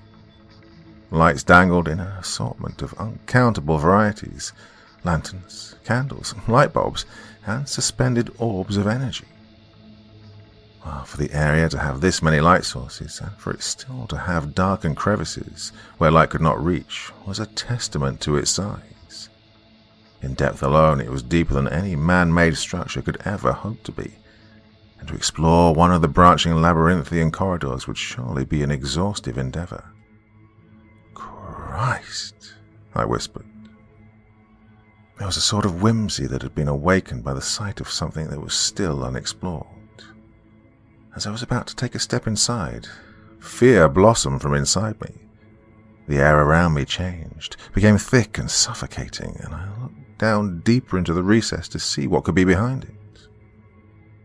A horrid, snaking being was rising from the depths, its coal-black skin stark against the many twinkling lights. It seemed humanoid at first glance, but then I saw it was a long, wormish thing. Along the sides of its body, appendages writhed in the air as this thing rolled its body and limbs like some nightmarish centipede. It was somehow suspended in mid-air, as if it were swimming through space. As it drew nearer, the lights gave me a clear image. It had the head and torso of a human, but the rest of it was a long, grotesque, undulating tube of darkness. Arms, human arms with the squirming limbs I'd seen earlier. They reached eagerly towards my direction. Before it could ascend further, a shriek tore out from my throat, shocking me out of my entrancement. Scrambling out of this otherworldly recess, I slammed the door shut.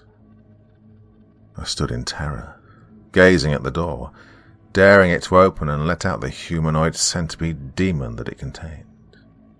Hours passed, and nothing happened. Regardless, I was still in a state of shock. The familiar sound of Tom's Buick pulling in caused my head to snap towards it. When I turned back to look at the door, it was gone, and I'd expected that would be the case.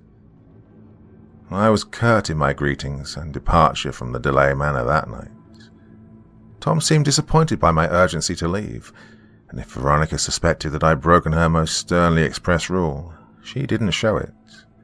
She maintained that everlasting icy indifference. I ran all the way home and threw myself on my bed. I was exhausted, but sleep was the furthest thing from my mind. Well, that was last night. I know that when Tom calls me to return in the following days, I will return with newfound curiosity. And I know when the next phantom room appears, I won't hesitate to open it. There's something beneath the earth at the Delay Manor. Something's hidden behind multiple layers of deceit and willful ignorance. I want to get to the bottom of it, to see that surrealist underscape once more, and to know why the fifth rule exists. It's been 5 days since I last set foot in a room that shouldn't exist. 5 days since the delays had last asked me to babysit at their accursed estate. For those 5 days, dread shadowed me, a deep anxiety of being exposed. I'd violated their most important rule, so the relief that flooded me when I was called to work today was immense. When I arrived at the Delay Manor, I was greeted with little fanfare. Veronica's familiar scrutiny gave nothing away. As soon as she and Tom left, I set my plan in motion. I pulled out a small box I'd stuffed in my backpack and held it out, listening for any response. I went throughout the house, holding the box in front of me, repeating this in every room, hoping to elicit some response of some kind. The kids followed me, occasionally asking what I was doing. I sat down, mentally exhausted after nothing had come to fruition, and finally acknowledged the delayed children. The phantom rooms were the only things on my mind as I spent the next few hours performing tedious tasks. It wasn't until after the sun had started setting when I heard a panicked squeak come from the box. I rose to attention and listened for any familiar sounds. "What was that?" asked Tyler. I shushed him as I finally heard it. The creaking and splintering of wood, the sound of a new door forcing itself into existence. I ran towards the noise as the squeaks morphed into short shrieks. The children followed after me, barraging me with a series of questions. When I was in a corridor in the third room, I opened the box and pulled out the pet store mouse I brought and held it by its tail. I dangled the now wailing thing as I made strides towards the area that elicited the most fear from it. I stopped in front of a narrow corridor that had formed near the corner of a wall. It stretched into an area that should have been a spatial impossibility. By all accounts, the corridor went beyond the outermost walls of the house, and would have to be suspended in mid-air, and yet its end was a sleek wooden door, intricate patterns decorating its borders. I dropped the now hysterical mouse, and it scurried away, running past a screaming Jocelyn and a stunned Tyler. "Cindy, what's going on?" asked Jocelyn. When I turned to face them, their faces contorted in fear at the sight of the now exposed passage and door. From behind them, Amber stepped out and made her way to my side, and peered at the door curiously. "Have you ever gone inside?" I asked the quiet girl. She shook her head, but gave me a look that said that she wanted to. She moved closer to the door and ran a hand along the polished surface. I reached out and placed a hand on the doorknob, ignoring the sharp sting of rising anxiety. Jocelyn and Tyler pleaded with me not to open it, but I had to know. I tugged the door open slowly, Tyler and Jocelyn flinching as I did. Inside was a room completely different to the one I'd been inside a few days prior. Now it led to some kind of brick-lined interior. Winding paths snaked out in every direction, some curved upwards towards the walls and an unseen ceiling. "What is that?"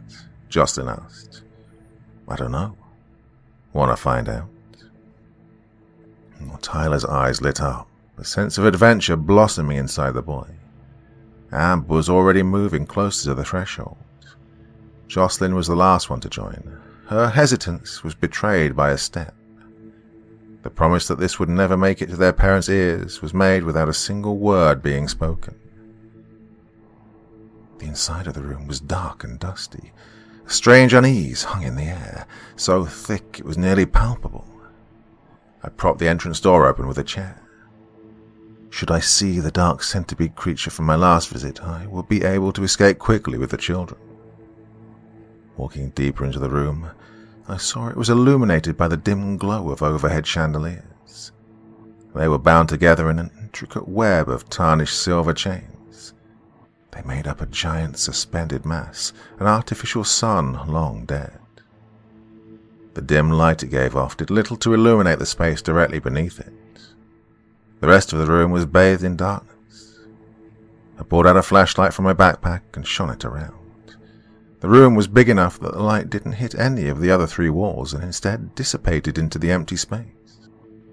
We moved as a group on one of the paths until it transitioned into a stairway twisting up into an angle that should have been impossible to track. Amber was the one to run up it. She slipped away from my grasp and ascended. I yelled after her, but as she climbed up a staircase that spiraled upside down, I was stunned into silence. Somehow Amber was standing upright on an inverted staircase, ignoring the laws of gravity that should have sent her plummeting back down. I extended my arms up towards her, as she was now above our heads. "How is she doing that?" asked Jocelyn. "I don't know," I answered. Tyler gawked at me as I grabbed the quiet girl and pulled her back down. There was a resistance, like a force, binding her to the steps. With a tug, she broke free and she fell into my arms. I turned around to look at the door leading back to the Delay Manor, the promise of normality filtering in as light, and decided that it was time to leave. I grabbed hold of Jocelyn with my free hand and held Amber in the other.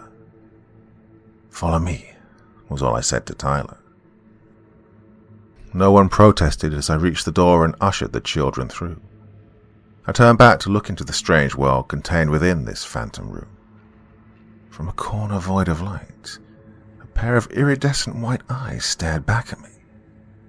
They moved towards me in a jerking motion, as if walking on withered and unstable legs. As it stood at the edge of the chandelier's dim spotlight, I saw that it was a small, black, impish creature, the size and shape of Amber. Its eyes now seemed more like eye spots, intended to ward off predators instead of functioning as ocular organs. Its head cocked as if it were observing us. As it took another step closer, I slammed the door shut. I said nothing to the children, and instead we spent the rest of the day without mentioning what we'd just done. It was late afternoon, evening fast approaching, when I finally broke the silence that had fallen between us. "Is there, anything more you can tell me about it?" I asked. "No, not much. I don't think Mum's ever gone inside one," Tyler answered. "What about Tom?" "No, Dad's never really even talked about them." "Oh, I'm sure he knows. I mean, he's the one that had the house built," cut in Jocelyn. "Has anything ever come out of them? Have you ever heard anything from the other side?" "No, just the creaking when they show up, but never anything after," answered Jocelyn. "Okay, look, don't tell your parents about today, and stay away from the doors. I think they're dangerous." The 2 older children both nodded in agreement. Amber was quiet as usual, but through her body language she communicated an eagerness. A cool coastal breeze tickled exposed skin. The creamy orange rays of a setting sun did little to warm me. I shivered, not because of the encroaching cold, but instead the goosebumps forming on my skin were brought on by thoughts of the phantom rooms. It wasn't until the sun dipped behind the cresting ocean waves when I brought the children in. An hour later they were in bed, falling asleep with little complaints. I wandered over to Tom's office. Standing in front of the door, I wondered if it was worth intruding.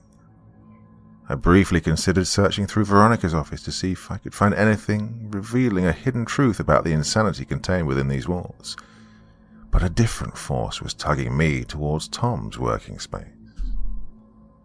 I stepped into the cluttered office and searched through unorganized files and books. Nothing drew my interest until I found a photo album buried in a stack of papers. I quickly skimmed through it. I saw pictures of Tyler as a smiling, mischievous baby, of a fussy Jocelyn, and an eerily stone-faced newborn Amber. I saw a photo of Veronica on her wedding day, a gorgeous white dress wrapped around the defined curvature of her body. She wore a smile so faint it was nearly imperceivable. The plastic film over the photo crinkled under the force of my grip, and I forced myself to move on. The photo of a younger Tom cradling a baby Tyler caused my heart to skip a beat. A sharp, stubbled jaw and doe eyes stained baby blue was all it took. My free hand had subconsciously found its way to my pants zipper, and I anxiously fidgeted with it. I remembered the night he'd done the same, pressed up against me, his warmth freezing me in place, and through the intensity of our breaths we communicated a shared desire. How long ago since we'd last indulged? A little under a year? Well, when he'd first asked me about replacing his nanny, all I could think about were those shitty books marketed to suburban mums. The ones you find in grocery stores, half-naked men plastered on the covers in big bolded words like taboo and forbidden as selling quotes. I thought I would be living out a fantasy like the ones described in those books. How foolish. I'd barely seen Tom since I'd started here, and the times I had, he didn't have that lustful gaze that he'd borne into me just a year prior. But now, seeing his face almost a decade younger, I could almost feel his heat, his breath, his touch. My fingertips were running along the hem of my jeans, a few dipping past when I heard that all too familiar sound, the infernal splinter of wood. God damn it, I hissed. Flushed with a different kind of heat, I stormed towards the sound. Just what the hell was going on in this house? Well, I decided then and there that I would get to the bottom of it, know what role everyone was playing, and if Veronica was behind it, I would ruin her. I hated her, and so did Tom. He'd told me enough times during those sweaty, restless nights how out of love he was with her. Well, maybe if I could just get her out of the picture, Tom would look at me the way he used to. I could stay here in her place just as soon as this shit had settled down. Oh, I'd love to be the one to wipe that smug bitch look off her face. I found the door to the ever-changing 13th room in a cellar beneath the first floor. I normally would have hesitated going down into it, but in the spur of the moment I flung the ebony wood door open without a second thought. The inside was humid this time, the scent of concrete and tar emanating from it. Still, I was unaffected as I ran inside, flashlight out, and scanning the area ahead. The door had opened into a dark urban landscape, cracked concrete and roads as far as the eye could see. I guessed it was night, though no moon or stars were visible. Battered streetlights were spread in seemingly random intervals, and very few of them actually functioned. Even then, all they gave off was a weak ambient glow. What the hell? I ran further down the street, trying to find anything of note, but it was all so disorienting. Streets branched out in wild, zigzagging patterns and often intersected, causing multiple buildings to fuse together into tall, misshapen sentinels. There was no sign of human life here, no cars, no shoes dangling from electrical wire. None of the stores were even marked with any identifiers. I turned around and decided to walk back, the glow of a door still in the distance. Taking my first step towards it, I felt a searing pain jolt through me, originating from my right shoulder. I panicked and grabbed onto something slimy and caustic. It wiggled in my hands and left a burning sensation. I tossed it to the ground and shone my light on it. I was greeted by a fat, dark, purple slug. It writhed towards me as I heard the wet squelch of something drop from the sky and land inches from my foot. I dove under an awning as I heard more of those wet plops. I shone my flashlight around to reveal more of the slugs, now falling from the sky. A few burned through the plastic above and splattered around me. I started sprinting towards the door, trying to avoid the rain of toxic slugs. I peeked behind me to see that I was being pursued by some giant black cloud that hung low in the sky. It had to be the one producing the slugs. Thick wisps of black vapor curled and engulfed the streetlights as it moved towards me. A giant, iridescent green eye bloomed from its center and set its gaze on me. It picked up speed as its slug drizzle turned into a downpour, the corrosive rain nipping at my heels.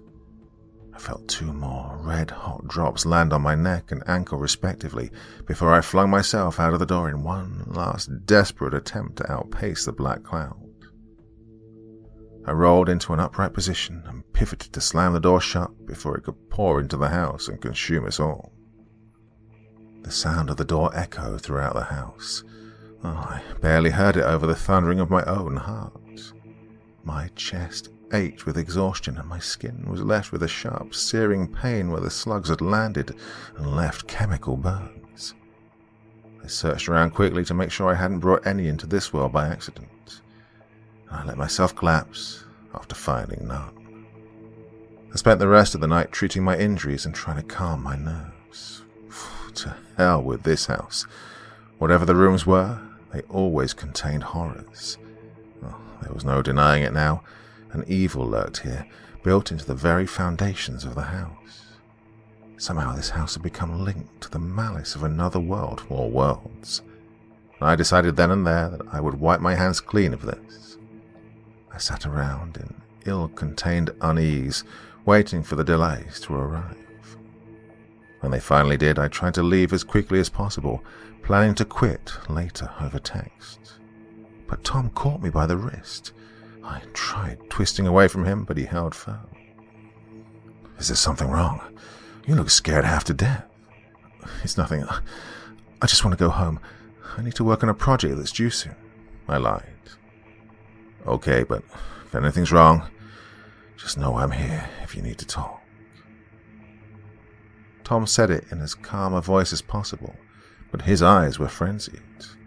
What his eyes said were, "Keep your hysteria to a minimum. I don't want my wife knowing that I fucked a girl almost 20 years younger than me." Typical. Covering his own ass. Oh, I let him know with my glare that I would keep our dirty secret between us. My eyes shifted beyond him to meet Veronica's indifference. I broke away and turned to leave, wondering how much she really knew about Tom and me, and about the house. Though she gave nothing away, I had a gut-wrenching feeling that she knew on some level the sins committed around and against her. Maybe she knew from the start what I'd done, knew about Tom, breaking the fifth rule about so much more than she let on. I don't really have anyone else to blame for that but myself, and Tom. He was the one that had spoken so sweetly to me, postured himself in the most appealing of ways. That creep had waited until I was just old enough to make his move. How long and how many times had he played his games? I wonder how long until we face the consequences of what he did. But regardless, I don't plan on letting Veronica have the last life. I'll take her down with me if I have to. A dark thought emerged from within me at that moment. If I could have eliminated Veronica by now, I would have. I wondered if she was the one to have set this all up as some kind of twisted, cruel form of punishment. Would this end when I was gone for good? Did I even have the strength or will to give up? I hate to admit it, but I still ache for him. Well, I ran home sobbing. I'd stopped by the time I was inside, but had begun crying again as I lay in my bed. I cried for so much, for the sins I'd committed, for the father I'd lost, for the pity I'd wallowed in. I cried because I knew that this wasn't the end. Somehow I knew that I'd be dragged back into the Delay Estates, back into the strange worlds within the 13th room. I fear that if it calls once more, through the timber of shattering woods, I just might answer its call.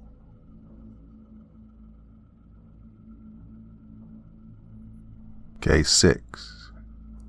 The Haunting of Apartment 106.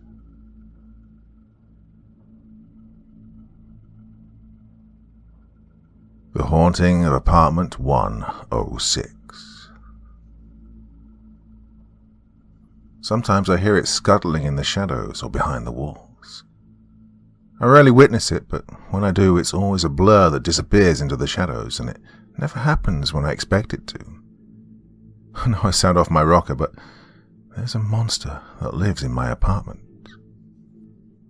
I first heard its calls 5 days ago, the same day my sister, her husband, and their daughter came over to visit before they left for a vacation. It was the middle of the night when the sound rose from the darkness, freezing my blood. Its calls sounded like an orchestra of string instruments being played by gorillas with a propensity for causing as much pain as possible. Well, that was the first in a long series of nights that seemed to never end. The next morning when I got up, I found my chair was torn and the stuffing was partially dragged out. I was physically attacked by this monster the following night while sleeping. The monster plunged its fangs and talons into my feet, attempting to shred my flesh from its bones. I wanted to go to a hospital to have it looked at, but, well, I'm afraid of what they might tell me. What if it gave me some kind of disease when it scratched and bit me? After 2 days without sleep, my mind was playing tricks on me. I think the beast enjoys chaos. Returning home, I sometimes find my clothes torn and laying on the floor, or the remains of a digested meal. We even knocked over the urn of great-grandma and scattered the ashes. I decided to ask around for help and thankfully found people online.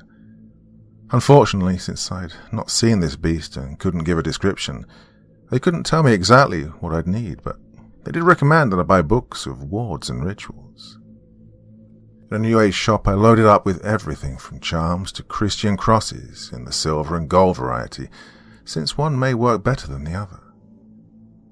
I didn't expect to buy as much as I did that day, but the weight of all the charms around my neck is a small price to pay for safety.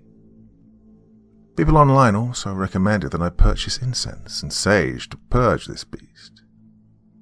After performing all the rituals I could, and surrounding my bed with salt, I finally felt comfortable enough to sleep.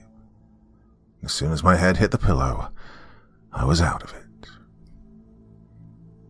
Don't know how long I was out of it, but when I woke up, it was dark.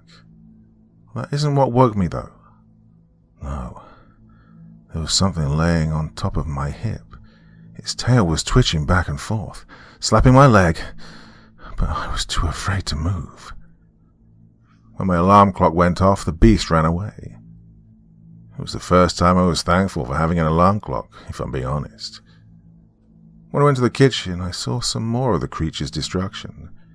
This time it decided to tear apart a throw pillow. Well, I'm not the kind of person who likes to tell people if I need help, so I didn't tell my friends or family about this, even though I knew that if I did, they'd offer me a spare bedroom or a couch. Each day I go without sleep, it's as if the shadows get darker and larger. I'm not sure if I'm going crazy or not. Well, even as I think this, I wonder, did I just see that beast? Some people online told me about the origin of Halloween and how people would place offerings of milk out for ghosts and goblins to calm them.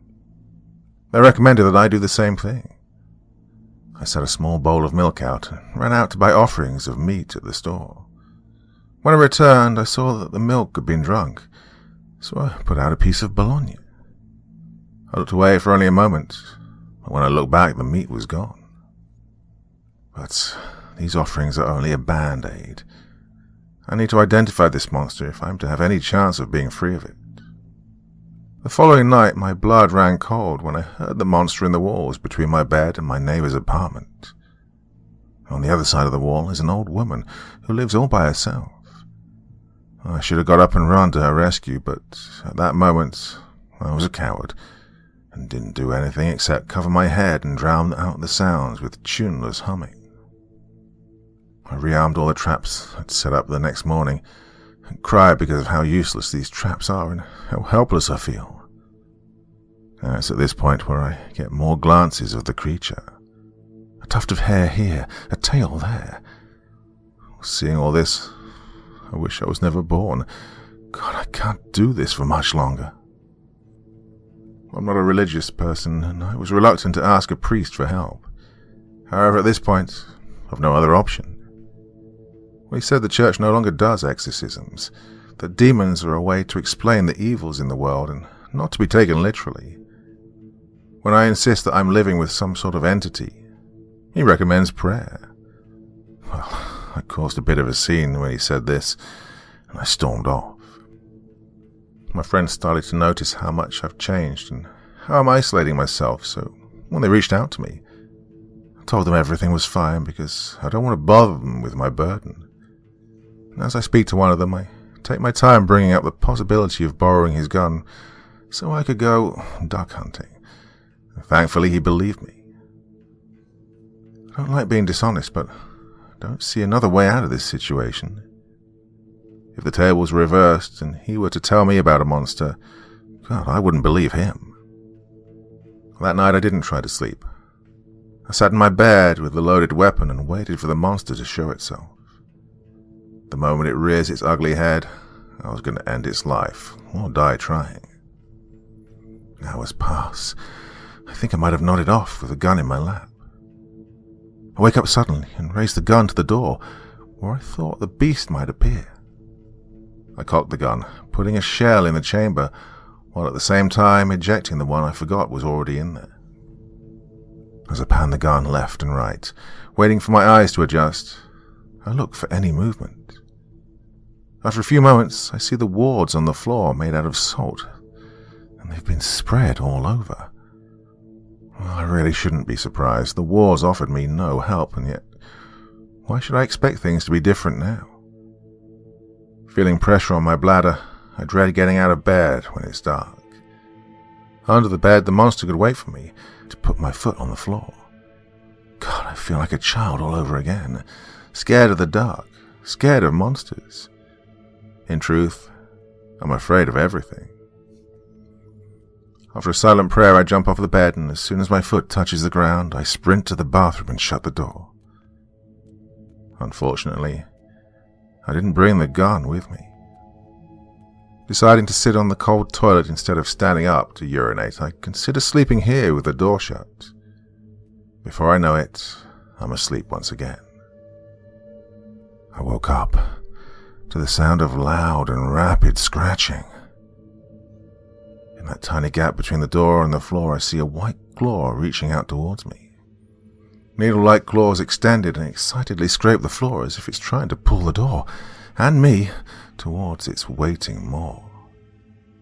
A moment later, the claw turns and reaches towards the doorknob. Well, I'm thankful I'm already on the toilet because I scream like a child, and because, well, I don't remember the last time I ate. I faint. When I wake up, it's to the sound of my phone ringing on the other side of the door. As soon as I build up enough courage, I burst through the bathroom door and sprint to my bed, where the phone and the gun lay. Instead of grabbing the gun, I look at my phone. 4 voicemails and 6 missed calls, all of which are from my boss. He said that I was fired in the last voicemail. Well, this should upset me more than it does, but how could losing a job compare to living with some kind of demon? Forcing myself to eat, I open the fridge and the smell of old, spoiled food breaks me.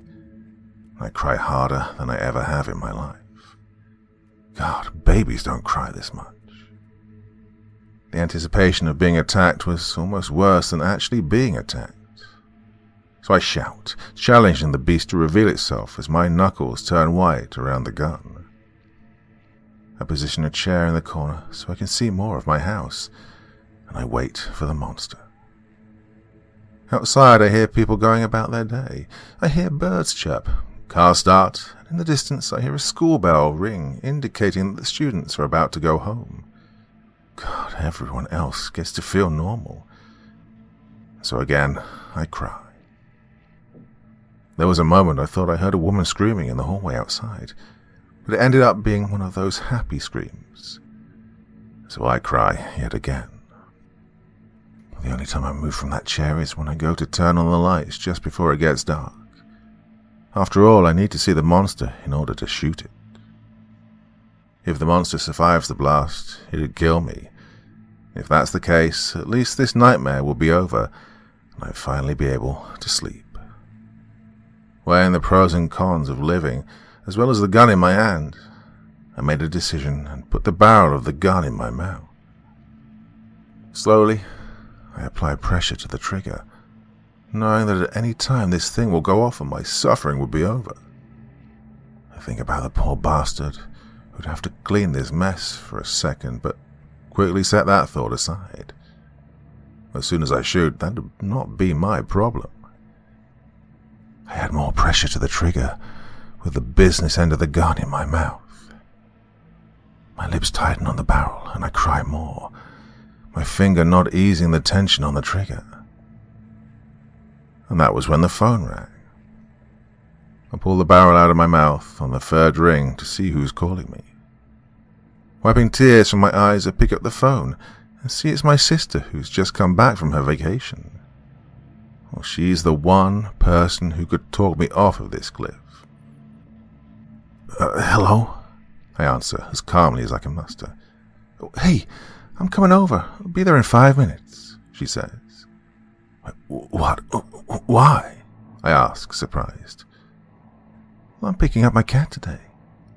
Thanks for watching it while we were gone.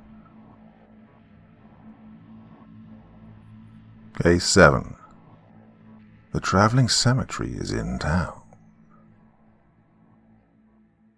The first stars began to twinkle through the precipitating twilight, blinking through a fuchsia sky that sank into murky lilac and wine hues while the brimming moon guarded its sky. Checking the hands on the clock of his yellow dashboard, the traveller could see he wouldn't be making it tonight. Endless stretches of dusty horizon lay between him and his destination, sandy particles hanging in the air like moonlit mist. He gripped the rubber of the steering wheel and huffed out a disapproving sigh. With eyes dreary from the road, he scanned the skyline before him for any sign of civilization, anywhere to lay his head for the night before continuing in the morning. Far in the distance he made out tiny, twiggy fences surrounding sprawling fields and little villas thrown together from adobe, as if they'd grown from the soil itself. He wouldn't be likely to find anywhere else along the roads that night, so providing they had room for him, he would have to do. It might even make a welcome change from the dilapidated budget motels he was used to. The traveller slowed his car to a crawl as he entered the village, craning his neck to see out of the windows. There were no signs on the clay walls, nor hanging from the logs that made up the skeleton of their structure. Not even in the single glazed antiquated windows nestled within the bone-dry wooden frames with their sun-bleached netted lace curtains. Instead, he saw eyes peering back at him with a mixture of both intrigue and distrust, drapes twitching as shadowed fingers grasped them to draw them back just far enough to gaze out. A withered old man sat on a three-legged stool, his hands on his lap and his back against one of the worm-ridden posts of his home, watching the traveller's car inch past and kick up dust through the droopy skin of his eyelids. He made a left turn into the village centre. A small fountain and pool beneath it lay dry and dusty, presumably for years, and more adobe houses circled around it. A small number of weeds crept up through the soil, parched but hardy, barely swaying in the wheezing breeze. He found a place to park in an empty space on the road in front of a house and shoved open the door of his car, the half-rusted metal hinge groaning beneath its weight, and took a step out into the dusty hamlet. Slowly turning to survey his surroundings, he shook his legs one by one and swept back what was left of his greying hair before reaching for the inside pocket of his corduroy jacket to retrieve his packet of cigarettes. Glancing around, he removed one from the packet and pushed it between his pursed lips and swapped it for his lighter, cupping a hand around the end to protect the flame from the wind. Now he scanned the windows again, drawing lazily from the end of his cigarette and exhaling from his nostrils. There was no clear indication of a place for him to stay, and the locals didn't seem too tolerant of his presence. The back of his car was filled with boxes and bundles containing all of the value to his life, tokens and trinkets to remind him of the things in his life he'd once let go. He pushed the key into the lock and turned it before strolling down towards the main road on which he drove, still turning his neck to survey the scene before him. He reached the end of the road and glanced left and right. Slowly he raised the cigarette back to his mouth and pulled on it once more, the embers growing to light his face before dying down to a subtle glow again. The ramshackle wooden door of one of the houses opposite clattered open and caught his attention. From the candle-lit darkness within, the figure of a woman appeared. As she emerged into what light remained, he caught a better look of her.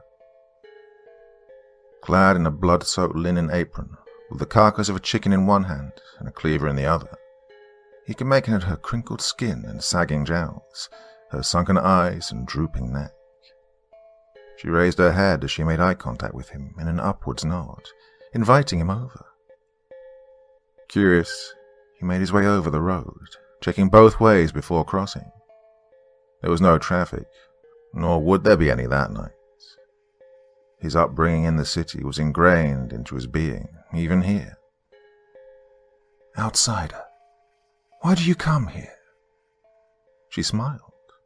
Her voice was filled more with curiosity than enmity, but her question caught the traveler off guard. "I'm on my way to attend a convention." He wasn't even sure if she knew what a convention was. This place was so far removed from what he would consider to be society that she may not be familiar with the term. She just smiled back at him, drinking deep of his brown eyes and scrutinizing the man that stood before her through them. Where am I?" the traveler asked, genuinely lost. Not that it mattered where he was.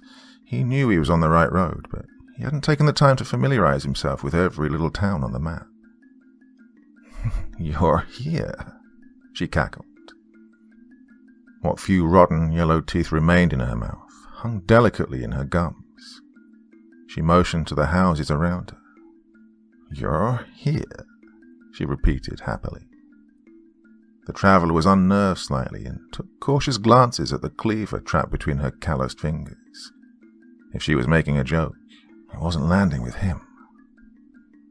"That's good, but where is here?" he responded. She shook her head and exhaled deeply. "Outsider, do you know what day today is?" The traveler simply responded with a silent shake of his head. "Today, it's harvest day." The fields were full of corn, wheat, and they did look ripe for harvesting with their golden hues. How they grew anything out here in the clay-laden soil was a mystery to him, but he'd seen it with his own eyes. That said, it was a little late in the day to be harvesting anything. The day's already over. You mean to harvest at night?" he responded. She tutted at him, shaking her head. She turned around slowly, waddling inside. He waited, but she turned her head back around and waved him in, the chicken in her hand shaking about loosely. With a flick, he loosed the cigarette butt to the ground. He made his way inside, crouching his way through the doorframe. Links of preserved meats hung from the wall alongside dried flowers with faded family photos of people long gone. Wooden beams lay inches from the traveler's head, and the strange woman put down the chicken near a pile of chopped meat along with the cleaver. A slender stairway with wooden steps worn into curves by years of abuse lay off the main room, with another room hiding in the back. "Come," she said, her tone more serious this time, her voice almost a whisper. In the distance, a bell struck, softened by the distance. She seemed to pick up her pace at this, pushing open the wooden door to the next room with renewed haste. Inside, a simple coffin lay atop a stand, within which a young girl lay, a crown of pretty blue wildflowers atop her head. With closed eyes, she rested peacefully, her lips almost in a smile. Well, the traveler had many questions. How had she died? Who was she? And why the lady was showing him this just as a start. Once again, the bell called out. The strange woman leaned over the coffin and stared down with heavy eyes, reaching out a hand to the girl's face and caressing it softly. A sullen look washed over her drooping eyes, and her lips pursed together as she shook her head. It didn't take long for her to move away, her hand to her face, unable to take the sight of her dead relative. One final time, the bell rang out. Moments later, there was a knock at the door. The woman spurred into life, still with a serious look about her countenance, rushing as best she could to greet the people waiting outside. Two men, one with a moustache, one clean-shaved but wearing a hat, made their way inside. They bowed their heads before the coffin and raised it, moving it out of the front door and into the street. Unsure of if he should follow, the traveller stood by the door and watched. From the adobe houses, the people of the village emerged, house by house, each carrying candles and joining a great procession to accompany the dead. There were only 2 caskets in total, but for a small village such as this, 2 was more than enough. "Harvest Day," the lady repeated, taking his hand in hers. He felt uncomfortable but didn't wish to offend her by snatching it away, especially given the circumstances. Together they joined the procession, following the twitching candlelight through the streets and towards the fields that shimmered in the moonlight. The crowd stopped at the wooden fences around the fields, while the pallbearers sat the caskets down deep in the middle of the fields before returning to join their neighbours. All was silent, save for a few weeping women and the whooshing wind blowing through the crops. The traveller looked on, wondering why they'd chosen not to bury their dead. Why, in this field so full of life, would they leave their dead out in the open, soon to be baked under the blistering sun? Not wishing to disrespect their local customs, he held his tongue. Still gripping his hand, the strange lady tightened her hold around his fingers. And for a time, nothing happened. The crowd just looked on, waiting as the last flecks of colour in the sky died off into darkness, leaving a sheet of stars across the heavens. Abruptly, from the distant edge of the rolling fields, long stalks of wheat began to shuffle aside. A few of the villagers noticed and started to murmur among themselves, pointing and nudging one another. All eyes were fixed on the movement as whatever made its way through the fields grew closer and closer, bit by bit. It moved slowly but steadily, edging ever closer towards the caskets until it reached a stop. Through the darkness, the traveller could see what looked like a stone block, with 2 white heads bobbing around in the sea of wheat. One casket rose above its surface and vanished within the block, and then the other. He didn't know what to make of this. Stealing corpses? Well, he had to know more. "Who are those people?" he asked the woman, not turning his head away from the action. She looked up at him with a look of relief in her eyes. "Who were those people?" she corrected him. Well, he thought to ask more questions, but quickly realized he wouldn't be getting any answers from her. He needed to know what was going on with this strange town, and a resolve possessed him. He was going to find out for himself. Snapping free of the woman's grip, he climbed over the rickety wooden fence and began to wade through the tall stalks towards the coffins. Elbowing his way through and stomping down the plants as he went, he pulled another cigarette from his pocket and lit it, holding it between his teeth as he pressed on. Finally, he reached a little clearing where the coffins had been. The crops had been pressed down by something heavy, pushed aside into a loose path of broken plants. He wouldn't easily be able to find his way back from here, but he quickly pressed on. Stomping in rhythm, his arms swung quickly as he raced to catch up with whatever it was he was chasing, and he soon came across it. A simple wooden cart with 2 large wheels, one person pulling from the front and one pushing from behind. Inside lay a huge block of stone, within which the 2 coffins had been nestled. In the misty darkness he could make out their white heads, but was quickly startled by the rest of their bodies. His heart sank, and his stomach churned at the sight of milky white bone, dry as the wood of the houses in the village. These weren't just people, but skeletons brought into animation by some unseen force. Part of him wanted to run, to find his way back to the car and drive off to the nearest place that he could consider normal. For a second he glanced back as he considered it, but decided he had come too far already. The thought crossed his mind that he might be going mad, but the traveller pressed on to catch up with the skeletons as they forced their way deeper into the field. "Hey!" he called out to them against his better instincts. It had no effect, and they simply continued along their way. Breaking into a jog, he managed to catch up and walked alongside them, attempting to make his presence known. "You can't just take those people. They have to be buried," he called. Again, he got no reply. He repeated efforts to stop them, even going as far as to pull them back, but they moved with such constant force that no matter his strength, they would not be budged. The traveller resigned himself to following them, observing them, at least until they reached their destination. What seemed to be hours passed by, but the fields remained unrelenting. He was sure that no stretch of farmland could be that vast, that they should have reached the other side by now, but all he could do was follow.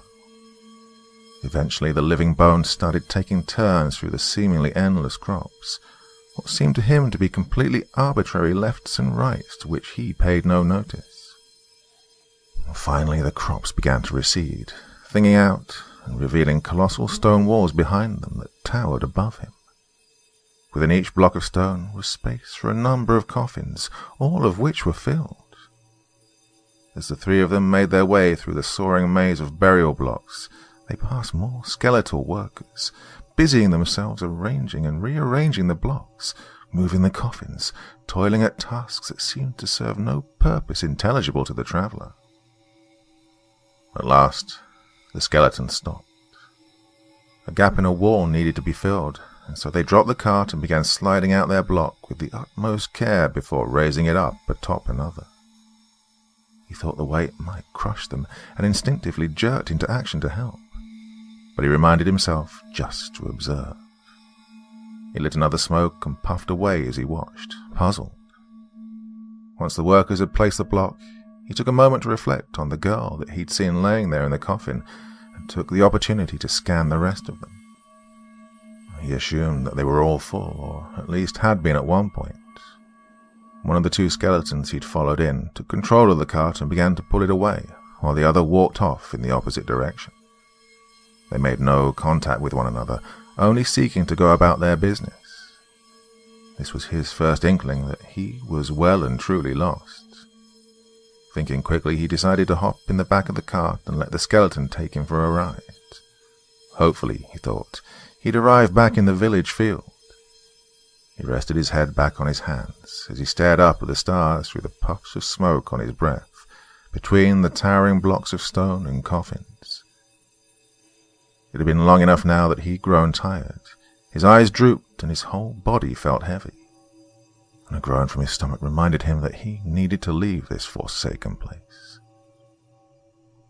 "Hey, excuse me, skeleton?"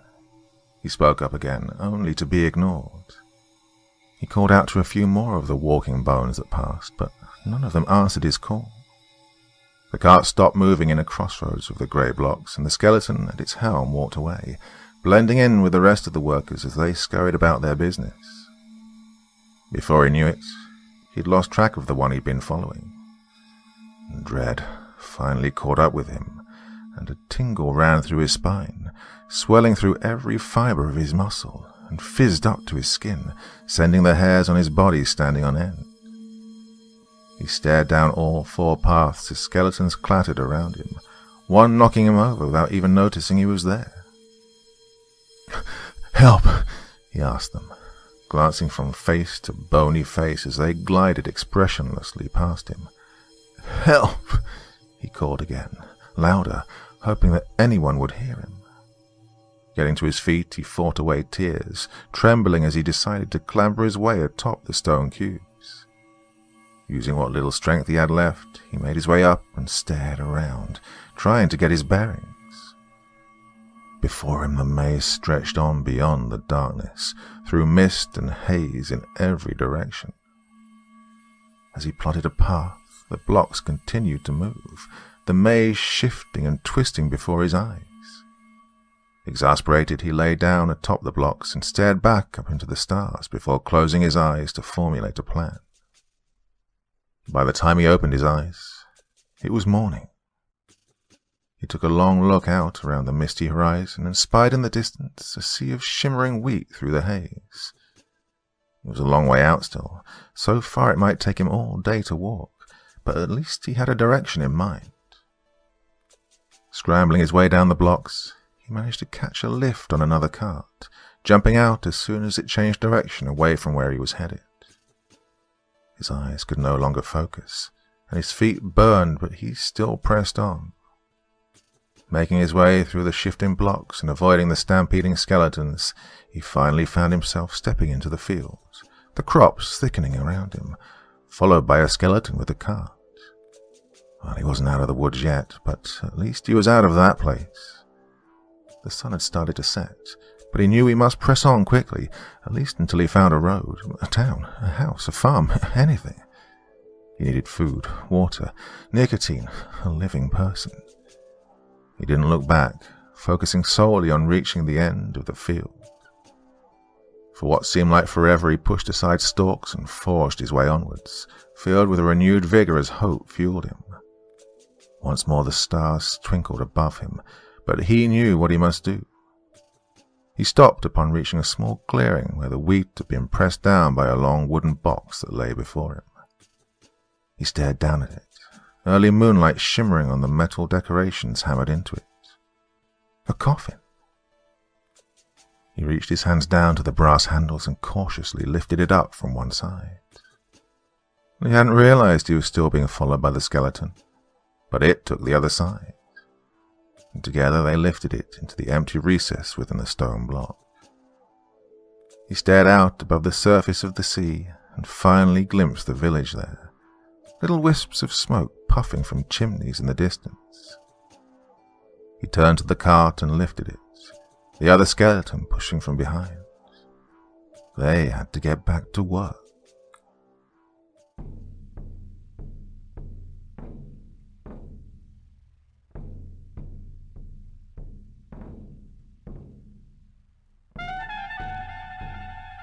And so once again, we reach the end of tonight's podcast.